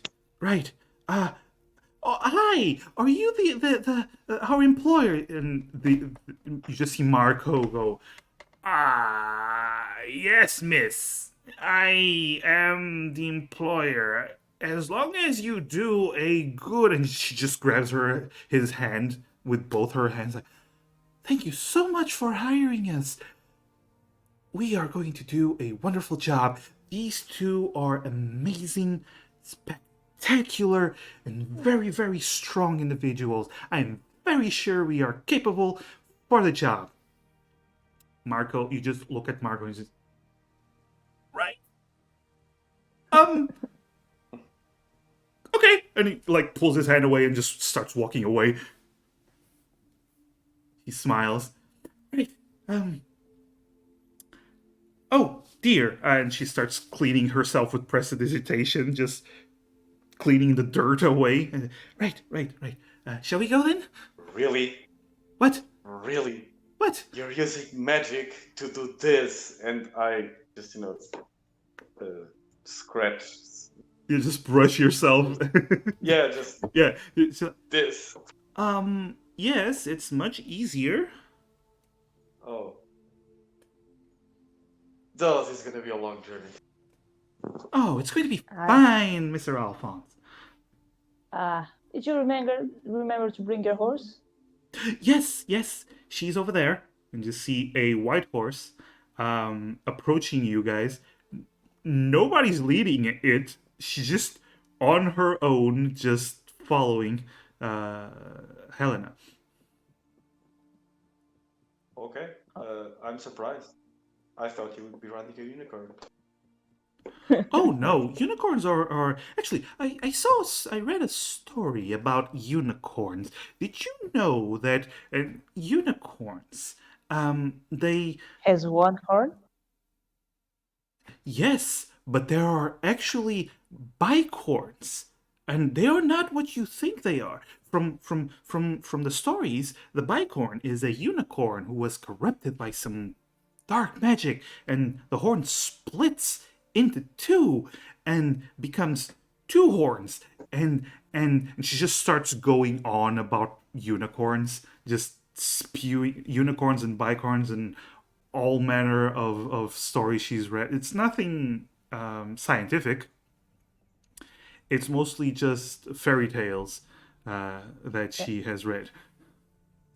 While she's like talking and going about whatever the stories, I just, without interrupting her, like nod, like yes, yes, and like lead her to her horse and start leading the horse Yes, towards the caravan. Just make our way as she speaks. she doesn't seem to notice that you're just handling her. She's just happily talking about the story. Like yeah, right. Let's go. Let's go. Right. Yeah. So you march on, and you finally leave town. As you make your way further west around the mountain towards your destination. Journey to the west. We would never end because Journey to the Never. West is huge. Um, I know. yeah. We would become Buddhas. Sure. Oh, let me be Wukong, please. Let me be Wukong. I want to pee on the Buddha's hand. God damn it. Sorry. Okay, Spyro. Okay. All right. So I love that story. yeah, it's pretty good though. It's pretty good. I admit that. So you make your way out of town, riding on your horse, and the moment you leave town, the dark clouds start pouring rain down upon you. As it starts to rain quite heavily. I turned to Elena. I suppose you don't have magic for that. To stop the rain, no. But I can do this, and she points her finger and starts waving it above her, and the water as it's falling stops before reaching her and starts to swirl and then drip around her. Like on top of us, it spills Yeah, on top of it. she does that. Oh, sorry. I'll just go a little bit to the side. Well, thank you. I like how something a player did once became canon. Yeah. Like that. Yeah. Yep. Well, she can also use shape water, so. Yeah. All right. Wonderful. Yep, but you do all have to put up your hoods, as everyone has to deal with the rain. The ones in the carriages, they do have some cover, not the driver, but the ones inside. But the rest of you, you're all just getting wet. Little you can do about it, but you march on. You carry on your wayward son. There'll be peace when you are done. Lay your weary head to rest. Don't you cry no more. Sorry, I couldn't help it. It was your night prayer or something. What? Your prayer, like the prayer you say at night before going Yes, to of bed. course. It's what I say every single That night. one. I just sing the song. Right. I want, because you two are effectively the guards, for the first leg of the journey. I want both of you to roll me perceptions. Just see generally how aware you are.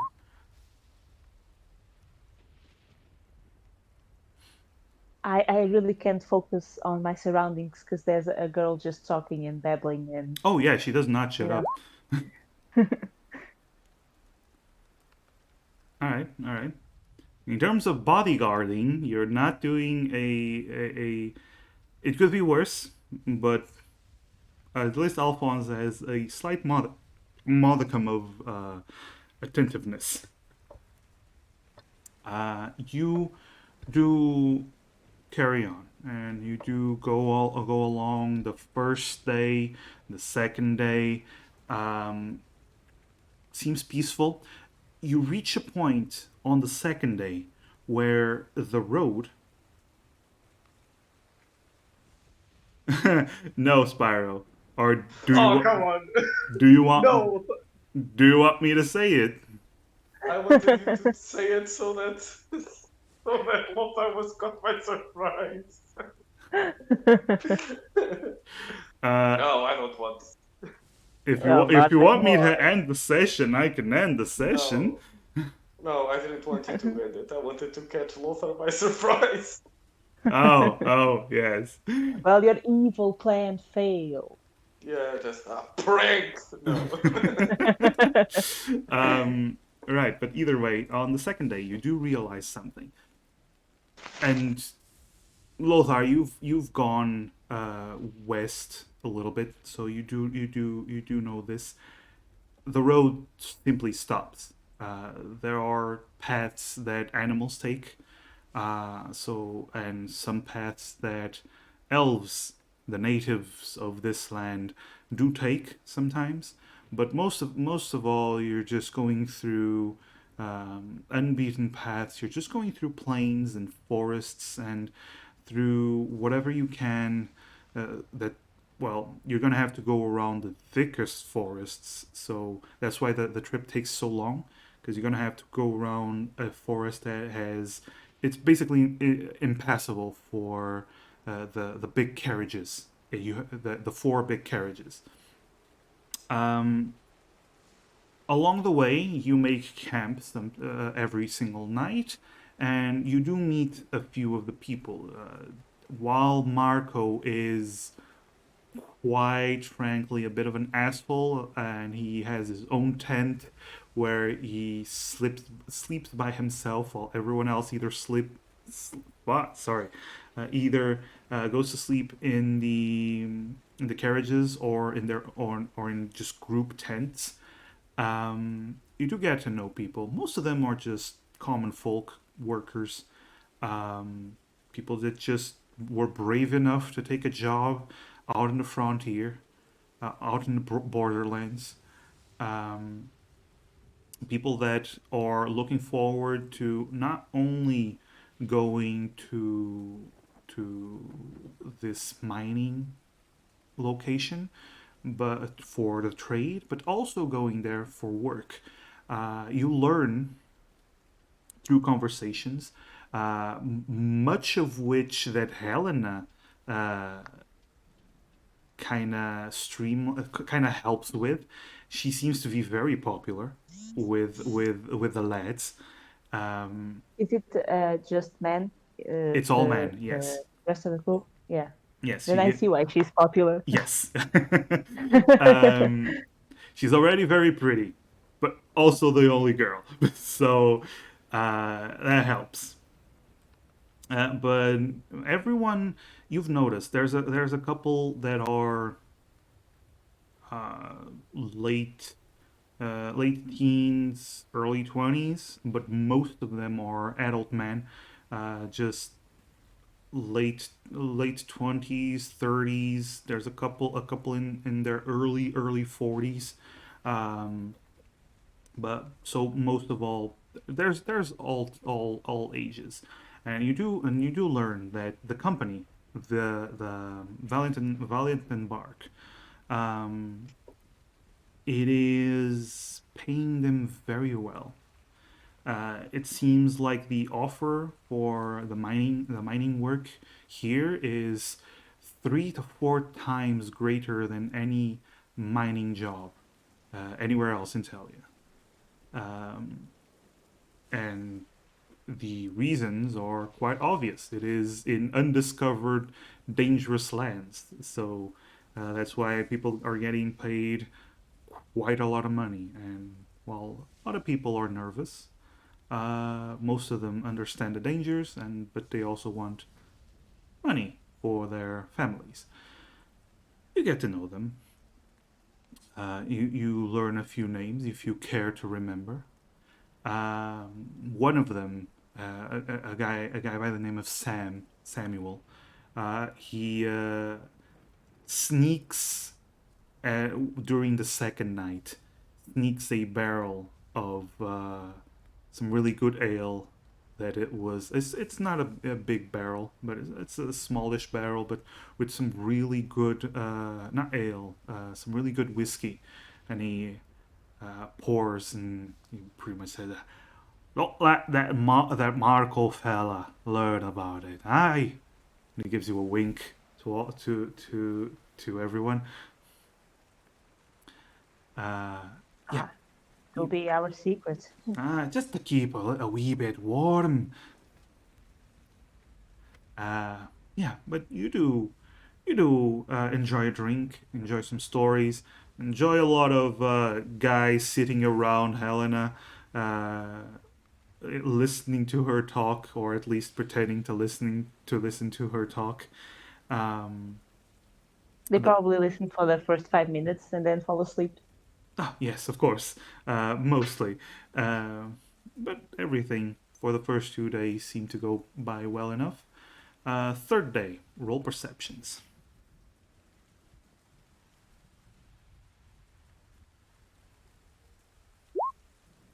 Oh, good.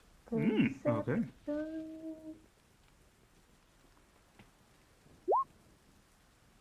Okay. So this would be the third and fourth day. While Lothar, you're still stuck babysitting Helena, so you're not really super focused. Um, while on the third day, it did not rain. It was a clear, actually not clear skies, but at least it did not rain. Um, the fourth day rained again. Um, both of you are from Talia. You do know that this area of Talia does have a lot of raiding, so it's nothing out of the ordinary. Um, that's why they call them rainforests. Yay. Oh. Um, yes. Oh, but Alphonse, you do keep a watchful eye, and on the third day, you were actually attacked. Well, there was a manticore, a known as one of the more dangerous creatures in this continent, at least in the known part of the continent. There was a manticore that did attack the the caravan. One of the caravans was charged at, but your perception allowed you to intervene, and between the both of you, you were easily able to dispatch the manticore.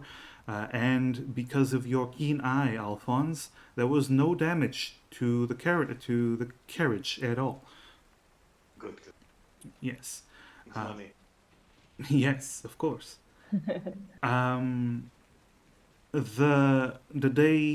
the fourth day comes around, and everyone is already tired. Everyone is a bit on edge because of the manticore attack.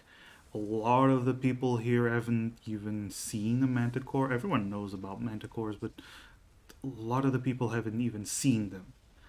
There are more stories for the people further east. But they are happy to have both of you, the big guy with the shield and the big guy with the axe, to protect them, and the lovely lady to entertain them. For the 5th and 6th day, please, another perception.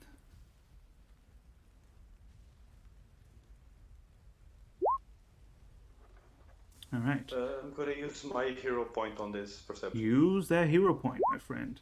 Exactly. That is 9999. 9999999. All right. So this time it is Lothar who keeps a keener eye. It would appear that Helena. shout out to Alphonse. Yes, your roommate seems to give you a shout out.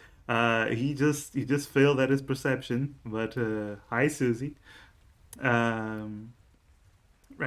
So, you this would be the 5th and 6th day. On this fifth and 6th day, the skies do clear, the rain stops. There are still plenty of clouds, but the rain does not seem to be as a problem as it used to be. However, on the 5th day, you are going along the edge of the forest. You are still going around the forest. And then, Lothar, you are the first one to spot something. Spot something as in you notice something is off. As this large cloud covers the sun and the world around you darkens. Usually not unusual, but you do see it as a heavier, darker shadow, and it is big. And there is just this, call it sixth sense that you look up into the sky just because you felt like it. And that is when you notice something. The large shadow isn't cast by a cloud. It's cast by something big. Something huge in the sky. You see this black bodied creature.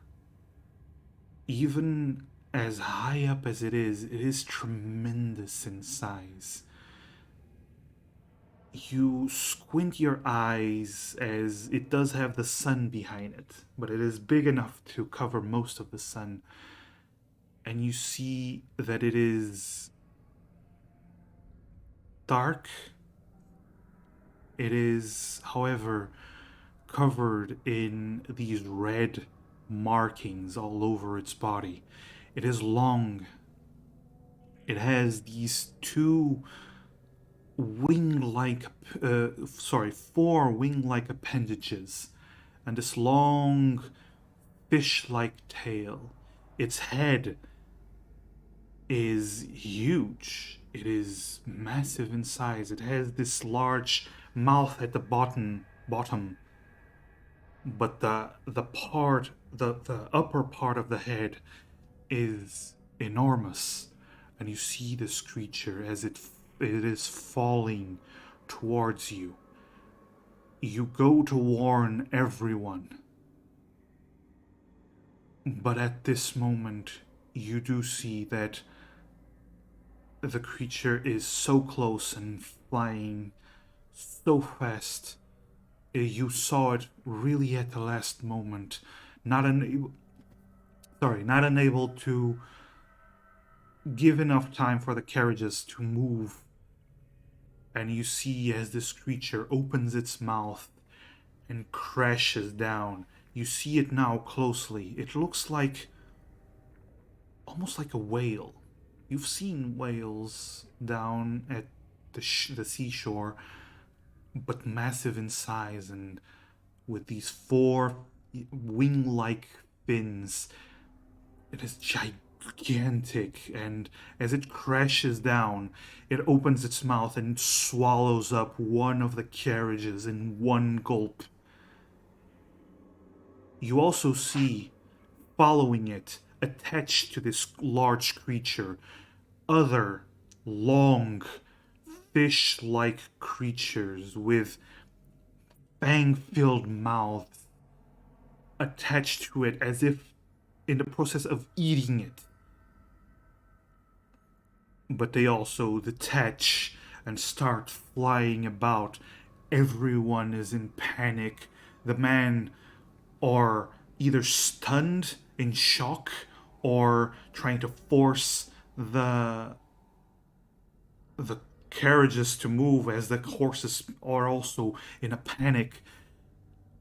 Helena gives a shriek in surprise as this creature swallows up one of the carriages and starts ripping through the floor, eating more than just the carriage, eating including the dirt, the horses, the people on it. Your horses panic and they are nearly throwing you to the ground. You see all these creatures start flying around as this large creature starts to almost lift up. And you hear Marco in the distance, "No! It's one of the carriages!" In that moment, you hear Helena cast a spell, and she turns towards you as she is in the process of casting it. "Should I stop it?"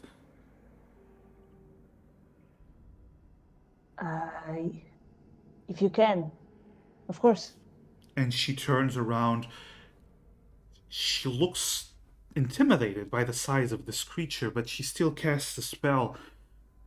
And you see these golden chains come out of her hands. They fire towards the creature, wrapping around this gigantic monstrosity. And the chains detach from her hands and connect to the ground as the creature begins to rise in the air as if to fly away, and then crashes down. It only got a few feet off the ground. It is riding angry, and you see the other shark-like creatures detached from this large one and start floating around, flying through the air as if swimming. You hear shouting and screams, people asking what the hell is that, people praying to the gods. And I want both of you to roll me initiative as I put you on the map.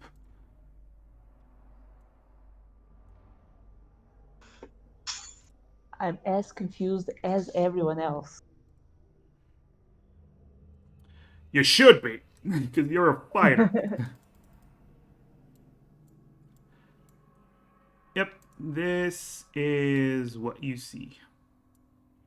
Oh, so I'm this tiny one, and the whale is that Yes. biggest I one. forgot to give you the.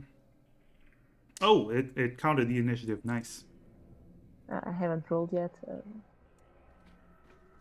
Yes. So you do see these shark-like monstrosities floating about, and one of them is bigger than the others, but seems to have several scars, several wounds. I've seen this one. Better not die this time.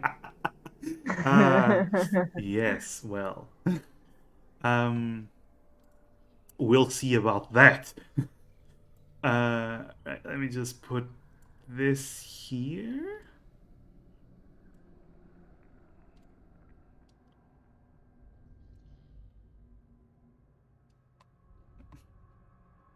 Only this one is cooler. Get up, Spyro. Yeah, it is. You actually notice the red markings are all moving. They're all eyes. As they are all seem to be moving around independently from each other. Let me just roll for this creature. 15. Okay. All right. And Helena.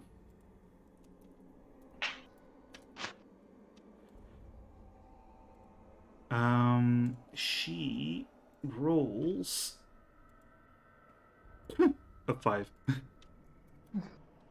Hey, someone rolled even lower. Yeah. So, as the battle begins, you hear Helena shout towards you and say, "I can't hold on to it for too long. It is strong."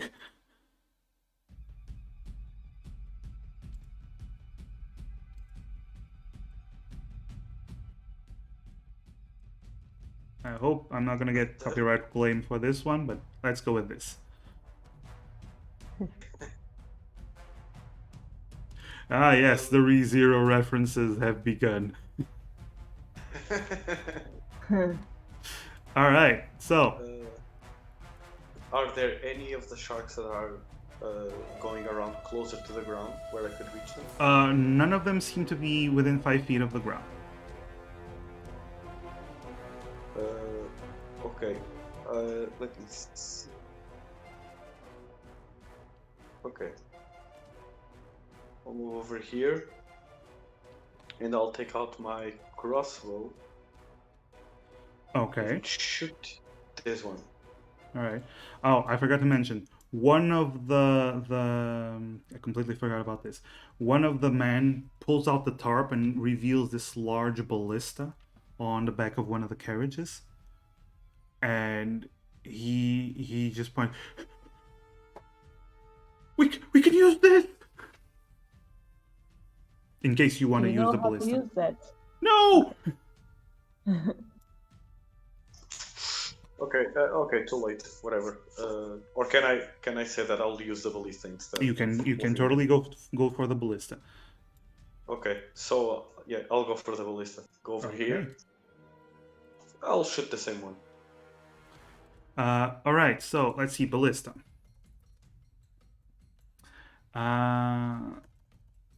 Because there are rules for using a ballista.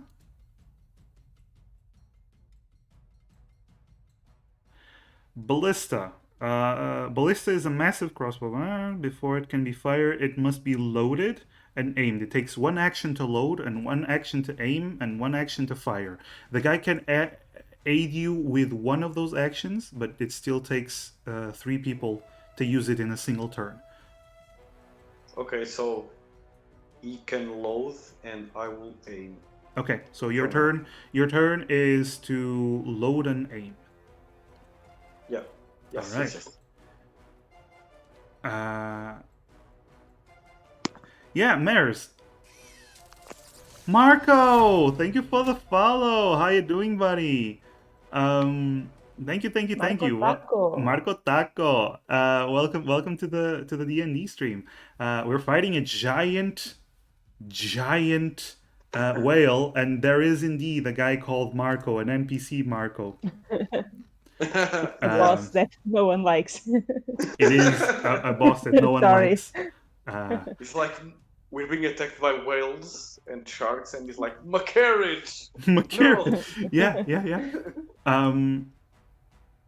Y'all better not let me die.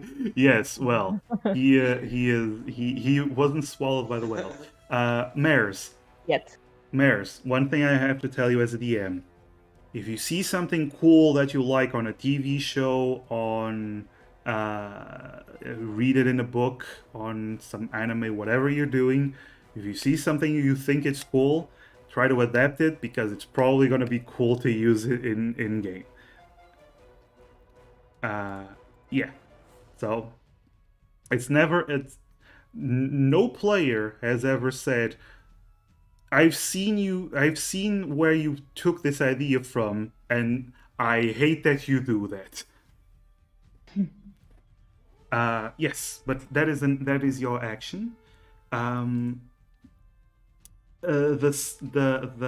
I'm gonna tell you the name. The Sky Leviathan has a turn. The Sky Leviathan. Yes.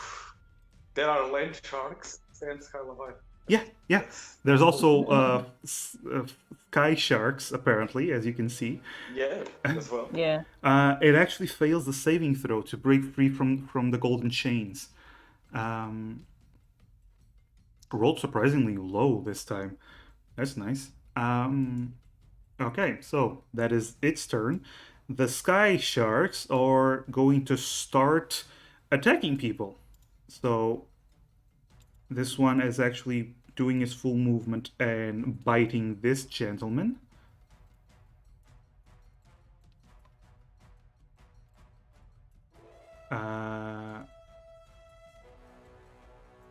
Let's see.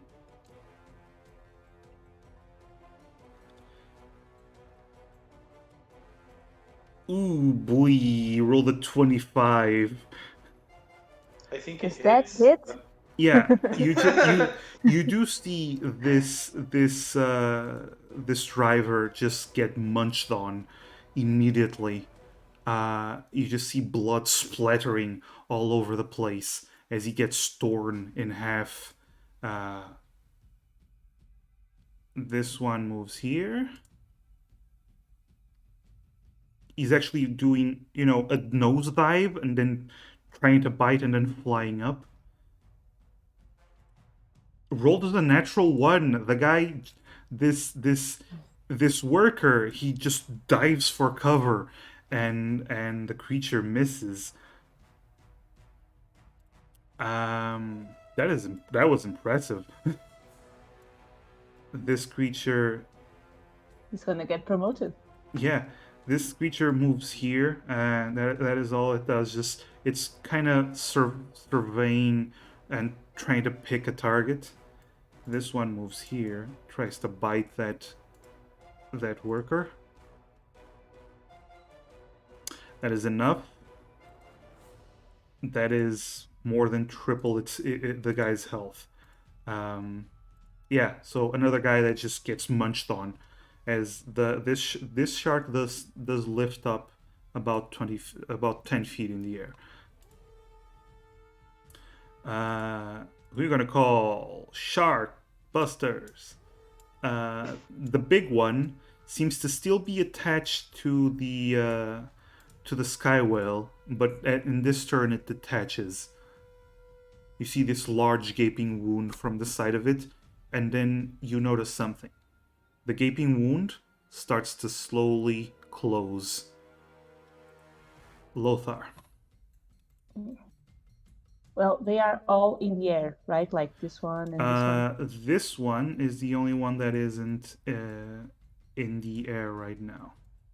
Yeah, I'm gonna try to move here, and I'm gonna tell that guy to just move back, and I'm gonna use my action to just prepare an action to attack when some of these creatures get near me. Okay. So you prepare an action to attack. Cool beans. Yeah. All Also, right. can I roll a knowledge on these things? You can definitely try. Roll a nature.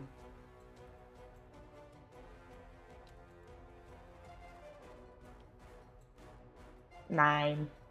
Big flying sharks and a big fucking flying whale. What the hell? It is a big creature. Helena's turn.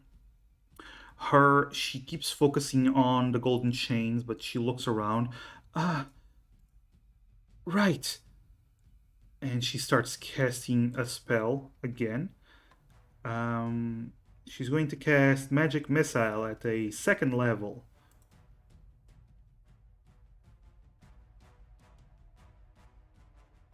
Let's see. So that's 8 plus 13 plus... Okay, 15 points of damage to... I'm gonna say this one that hasn't reached any target. Yeah, so 4 bolts of magic just fire from her hands and hit the creature with extreme precision. And she kind of looks at Alphonse, kind of smiling excitedly, but then realizes the situation they're in and refocuses her attention. All right. That's actually, she hides under the tree because she does not like to die. Alphonse. Here's your magic missile. I fire the ballista. At which one? At this one. The same one. The same one that she attacked as well. All right. Yeah. So to fire the ballista. Ballista, you have a +6 to hit, and if you hit, it's 3d10 piercing damage. Okay. Here's the hit. Does it hit? 13. Let me just check. That is enough to hit. Oh, beautiful. 3d10, you say? Yes. Okay. Okay. Bad damage, but you know. Yeah. Yeah, well... Damage is damage. Damage is damage. The big bolt cuts a bit of the creature's neck. Does not skewer it, but it does seem to be hurt currently. Seems to be on the bloodied side from both attacks. And I say to the man, load it up. Yeah, and a question: if the shark doesn't move, do I need to aim again? If the shark doesn't move, you do not need to aim. Okay, just to clear it up. Okay. These guys are actually, this guy goes here and he actually starts aiding you. So that is one guy for the adjustment, for the aim, one guy for the loading, and you can do the shooting. So actually, he can do the shooting. You have to do the aiming. Okay. Yeah. Okay. Yeah. Basically, each turn you can fire one of these because you have the help from two guys. All right. So that is your turn. It is their turn. So this guy who's been attacked just growls and sees you firing, but sees the girl that fired that magic, and he angrily charges at Helena. He's like flying about 3 feet from the ground, mouth open, trying to bite down on her body. And that is a hit. Oof, she takes 14 points of damage. Oh, that's big. Yeah. It's not that bad. It's not that bad. She does have a little bit of health, so it's all right, but still. Yeah, so it does bite on her, and she has to do a concentration roll to see if she maintains the concentration on the spell, keeping the whale down. She fails, and you see the chains, the golden chains around the gigantic whale start to fall apart and disappear. I can't maintain the spell! Right.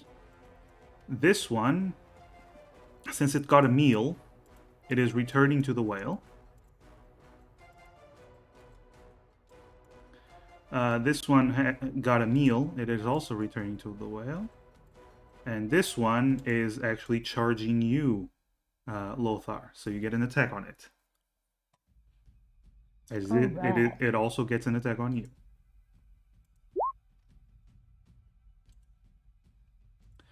So it crashes into your shield, trying to bite you, but you just raise the shield at the last moment.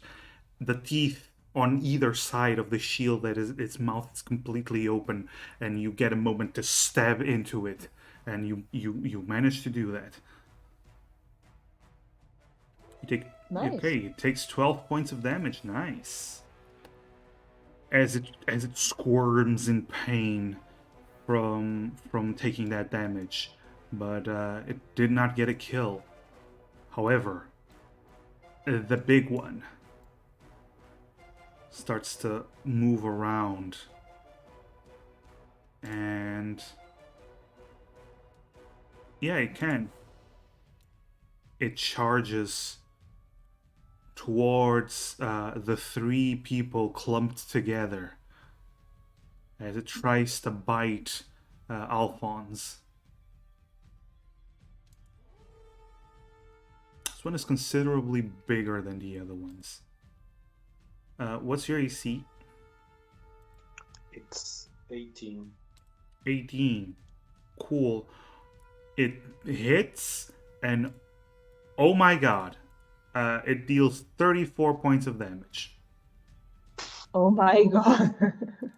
Yeah, I rolled incredibly high. I rolled almost max damage, just so you know.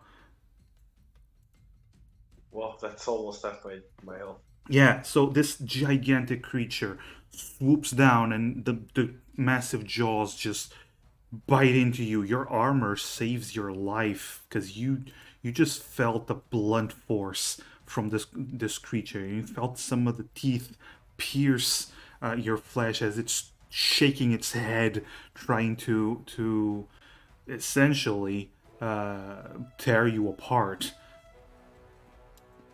All right, so Lothar. Well, I'm gonna use my bonus action to do the giant might and become one size larger. There we go. So you increase in size. And then I'm gonna strike the creature twice. Yes, Marco, there is a giant whale in some woods. Because the giant whale wasn't in the woods, the giant whale was in the sky. Don't question it. It is just normal nature. Watch some Natural Geographic. Yeah, just watch some Natural Geographic, Marco. Come on. Educate yourself. All right, that is a hit. That is definitely a hit. Yeah. So damage and the giant smite damage. So that is 22, 28. Yeah, you. Me. Me.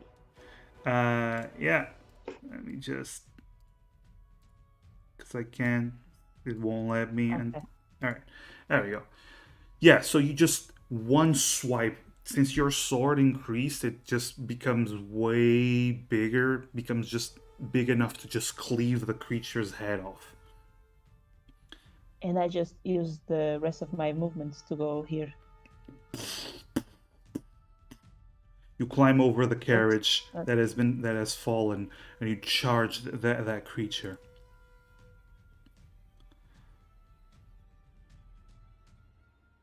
And that's my turn. Okay. All right. It is Helena, and she is clutching her side. Should I try the spell again, Mr. Lothar?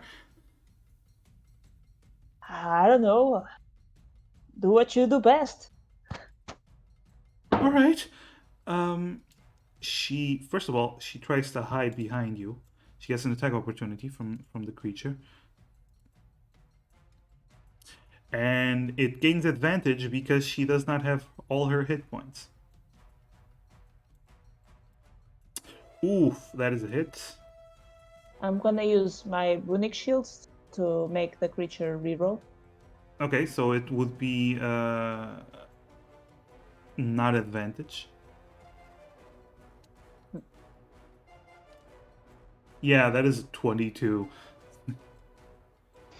So no yeah. hit.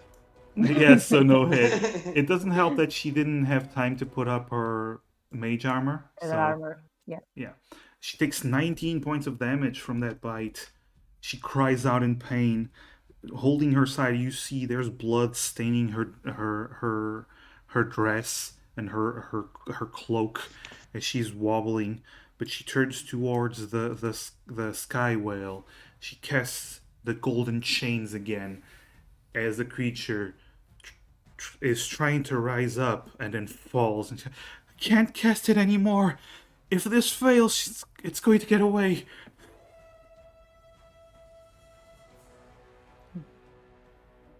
Okay. Alphonse.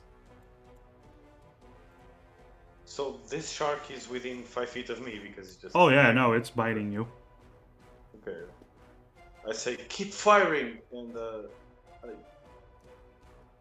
get out of my post and drop my axe, start hitting the shark. Okay.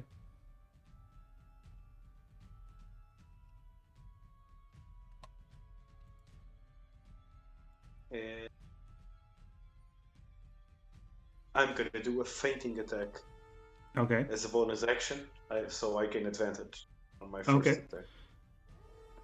So you make a bit of a feint move, and then, but the creature doesn't seem to react at all, and you swing and you hit its side, but it seems to be have this almost rock-like texture to its skin, and your blade does not pierce.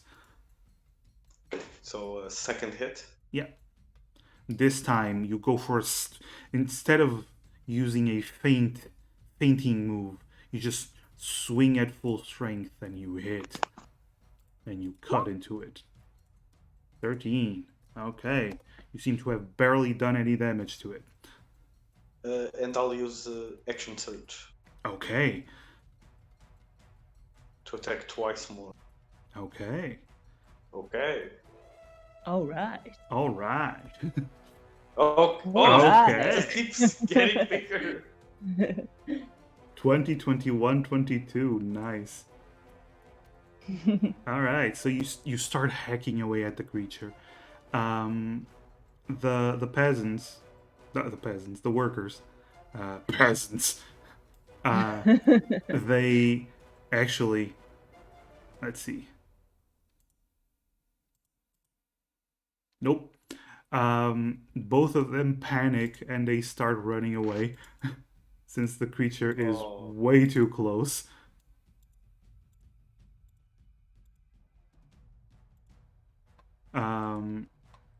Yeah, they're just workers.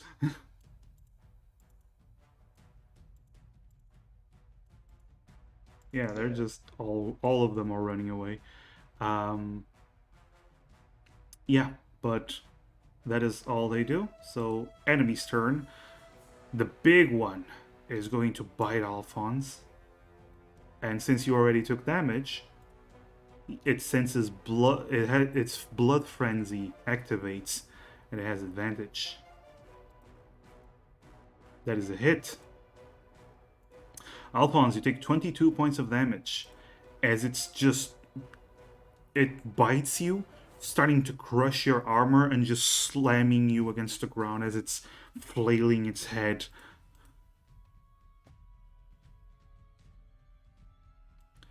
It is okay, but okay. Not okay. Yeah, it is moving around, trying to destroy you. But yeah, the other one is attacking Lothar.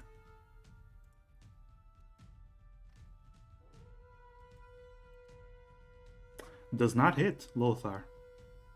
Actually, Lothar didn't take any damage, so it wouldn't have had advantage either way. Yep. The Sky Whale, the Sky Leviathan, yes, it's going to have a saving throw. It fails the saving throw. Okay, I'm going to tell you right now, this creature has a +9 to its strength, and it keeps failing the saving throw. That is Oh my god. that is impressive. Strength can't match Helena's charisma. Damn. Big ups to the weird quirky girls. That all that charisma giving her high DCs. It's not actually that high actually, but yeah. Oh, well, it's just having bad rolls. Yeah, no, it's having horrible rolls. Right, it rolled at 3 and before, and now it rolls at 2. So, Helena learned the dragon brand shout. sure. Aha! Yes. Yeah. Lothar. Yeah. So I'm just going to attack the shark in front of me. Mm-hmm. Yeah. Mm-hmm. Not a hit. And since I miss, I'll swing again. Okay. The first hit hits the harder part of those head fins that they have.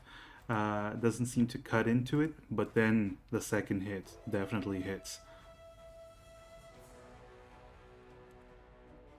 10 damage. Heavily damaged.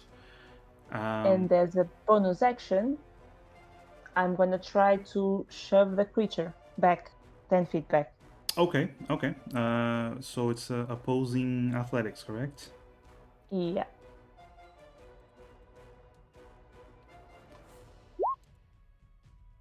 Mm-hmm. Ooh, nice. Yeah, it gets shoved 10 feet back. You just hit him with the hit the creature with the shield, and it floats back, shaking its head. All right. And I just tell Helena to stay back. All right. Sure. Let me just do this before that. And she like leans. She's basically using you as cover. As she like Smart girl. yeah, she like leaning to the side over you like a wall, and then points her finger, and she casts magic missile again. Pew pew. Pew pew. She casts it. Use the Earth Mind and use Earth Mind again. Oh yeah, she doesn't have any more second level spell slots, so she just uses it at first level.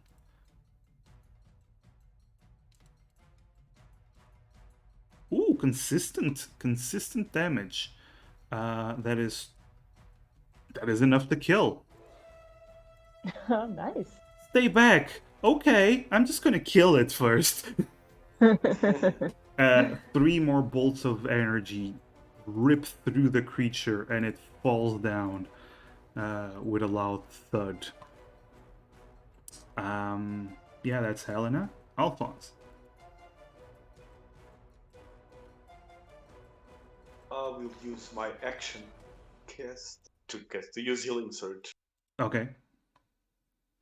So you take a deep breath and you try to recover, focus your energies as your body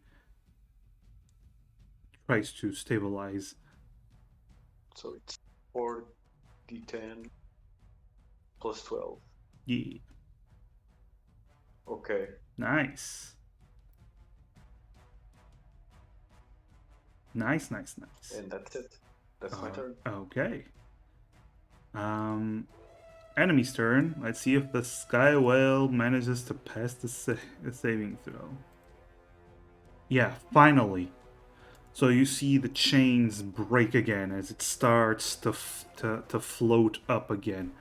The big one is still trying to kill Alphonse because, you know, it is hungry and it hasn't eaten anyone yet. And the other sharks are just still like attached to the whale. correct? After The other two. after they ate someone, they return to the whale and attach to the whale. Almost like those small fishes that Yeah, that eats like the stuff of yeah, the whales. but they do seem to be eating the whale itself.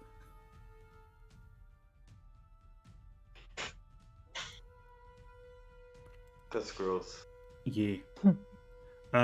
Your AC is 18, right? 18. So that is a Yeah. hit. He has advantage. I didn't heal to full. Oh yes. Oh, cool. Thank you for telling me he has advantage. It is an even bigger hit. Hit. Roll for bigger hit. Yeah. So you take 24 points of damage.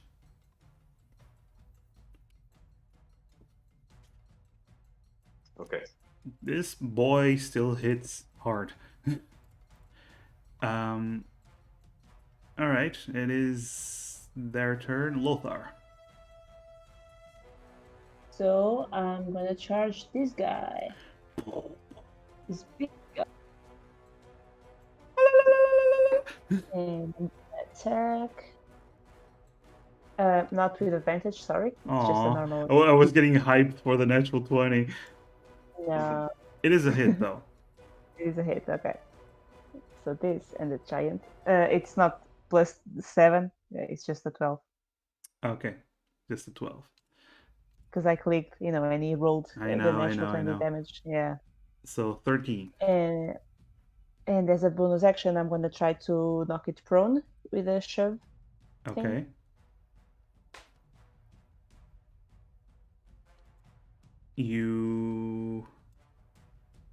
Opposing athletics. Yeah. It does have advantage because it's a size larger than you. Isn't he? Oh, it's huge. No, he is huge. Look at it. Try doing that to the whale. Yeah. Well, it could work. Possibly. It does not seem to budge. All right. Then I'm just gonna Alright. do the extra attack. Do that extra attack. Not with advantage. So. That is a hit, yes. And I'm gonna use the fire rune. Okay, so which activates shackles on the guy and Yeah. deals extra 2d6 damage. so fire shackles roar from where was it attached? The rune, the sword. To the sword. Yeah. Currently. So fire shackles fly from the sword and wrap around the creature. It starts to burn. Yeah, he has to do a strength saving throw or be restrained for 1 minute. Yep. Let's see. Strength saving throw. What's the DC? 15. 15. It passes though. These creatures are big. They're strong. Their strength seems to be quite high. So, and it rolled decently. But yeah, it still took the damage.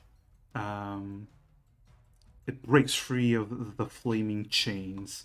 Anything else you do? That is it. Okay. Helena looks around, looks at the large whale. I won't be able to hold it anymore. Let it be. But it's going to take away the carriage. If we can't restrain it, there's nothing we can do, right? Right. She casts magic missile on that one you're fighting as well. Not mage armor. What are you doing? Helena, come on. Come on, girl. Come on, girl. Again, 12 points of damage. Consistent. Consistent with my damage as well. Yeah.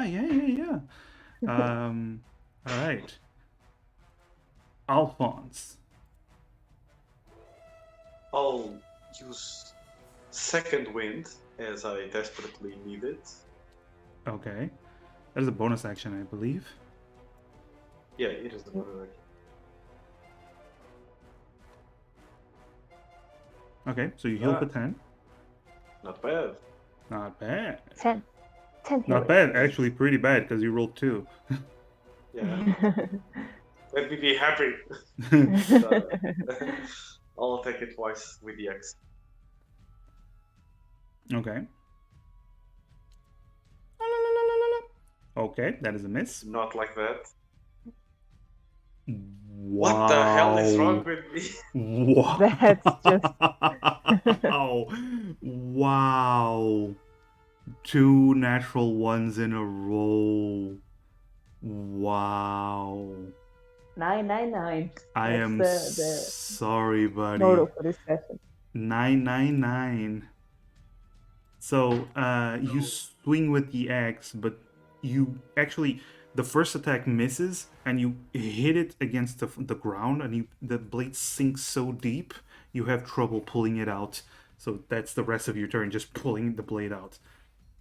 Okay. It is the enemy's turn, and the Sky Leviathan is beginning to move, and it's starting to use its full movement to, well, leave.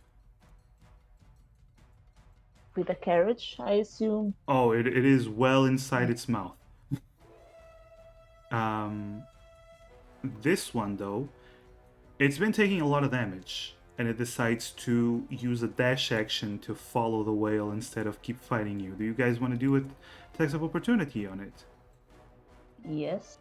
Yes. Okay. Take it. Roll your attacks. Incoming natural one. Again. Just let me just deal with this bot. Ban. Thank you. Both attacks hit, yes.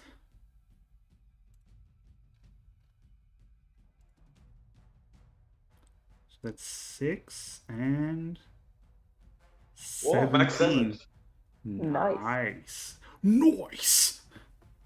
North. We do that every session. Yeah. Every single session we do that. We don't get nice, we get Norse. Norse. The creature looks incredibly injured. Looks very hurt, but it's still up, as it's trying to keep pace with the whale. They seem to be leaving.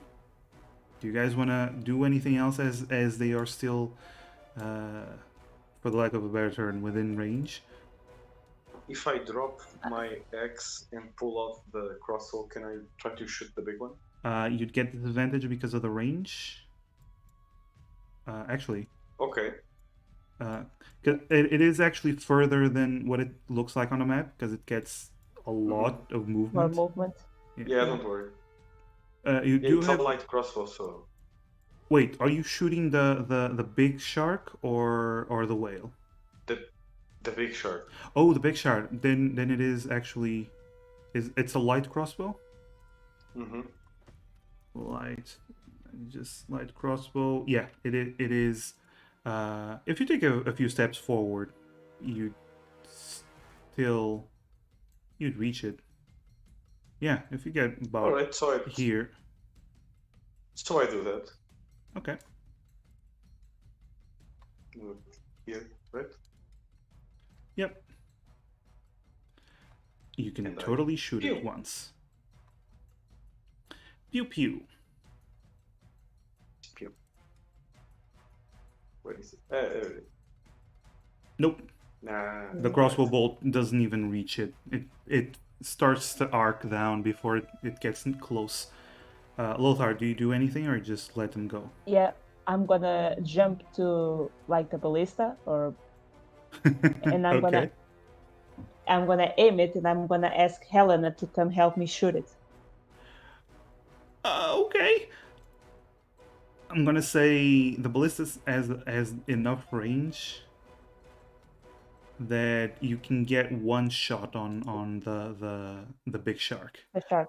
Yeah.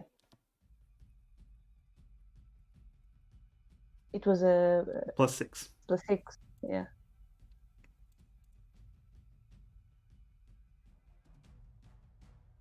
Unfortunately, the bolt flies. It hits the creature, but it doesn't have enough strength, and it just skids off the hard skin as the creature. They all seem to fly away. Damn. Oh, we tried. Well, there was not much else we could do. It was a giant whale. I mean, And sharks. are we not gonna get Flying paid? sharks. At this moment, Marco rushes back. You notice that he had been hiding behind a bush the whole time, and no, we had stuff on that carriage. Well, boss, it was a giant flying whale. What the hell was that? A giant flying whale. Yeah. Uh, What? Why are you asking that? Just look at it. you're supposed to be the adventurers. You said we were fighting wolves. No, I said I didn't say what you were fighting. I said you were hired to protect us. Oh shit, what am I doing? Oh, okay. So if an army just happened to show up and started attacking the carriage, we're supposed to destroy an army. Well, that's and your we were damn hired to job. protect it. Okay, so bottom line is, we're not getting paid, correct? Or are we getting paid? I'm gonna have You to know- talk to my bosses about this. We lost one of the carrots, and at least help me with the rest of the stuff. Help us put the rest of the stuff in the other carriage. We need to turn it around, and we need to get out of here. Okay, yeah, I help out. All right. Yeah, I don't think they'll be coming back anyways. They have their meal, so. I don't. I don't know, Lothar. I'm not an expert in giant flying whales. I actually read a story once about giant whale. It was granted it was a dream sequence from the main character after he lost his mother at sea, and then there was this giant, and she starts going on about the giant whale in the dream sequence of the storybook. Yeah. Yeah, meanwhile, we're helping out the guy, carry the rest of the stuff to Yeah, the yeah. carriages, Yes. package stuff. So you put the carriage back into place, and you rush out, and you keep a close watch on the sky. I assume. And that's when we're attacked by a giant land whale. Well, don't ruin the surprise. Come on. Or land sharks. Yeah, but the you don't see any more flying whales or sharks, and roll another perception, please, for the final day.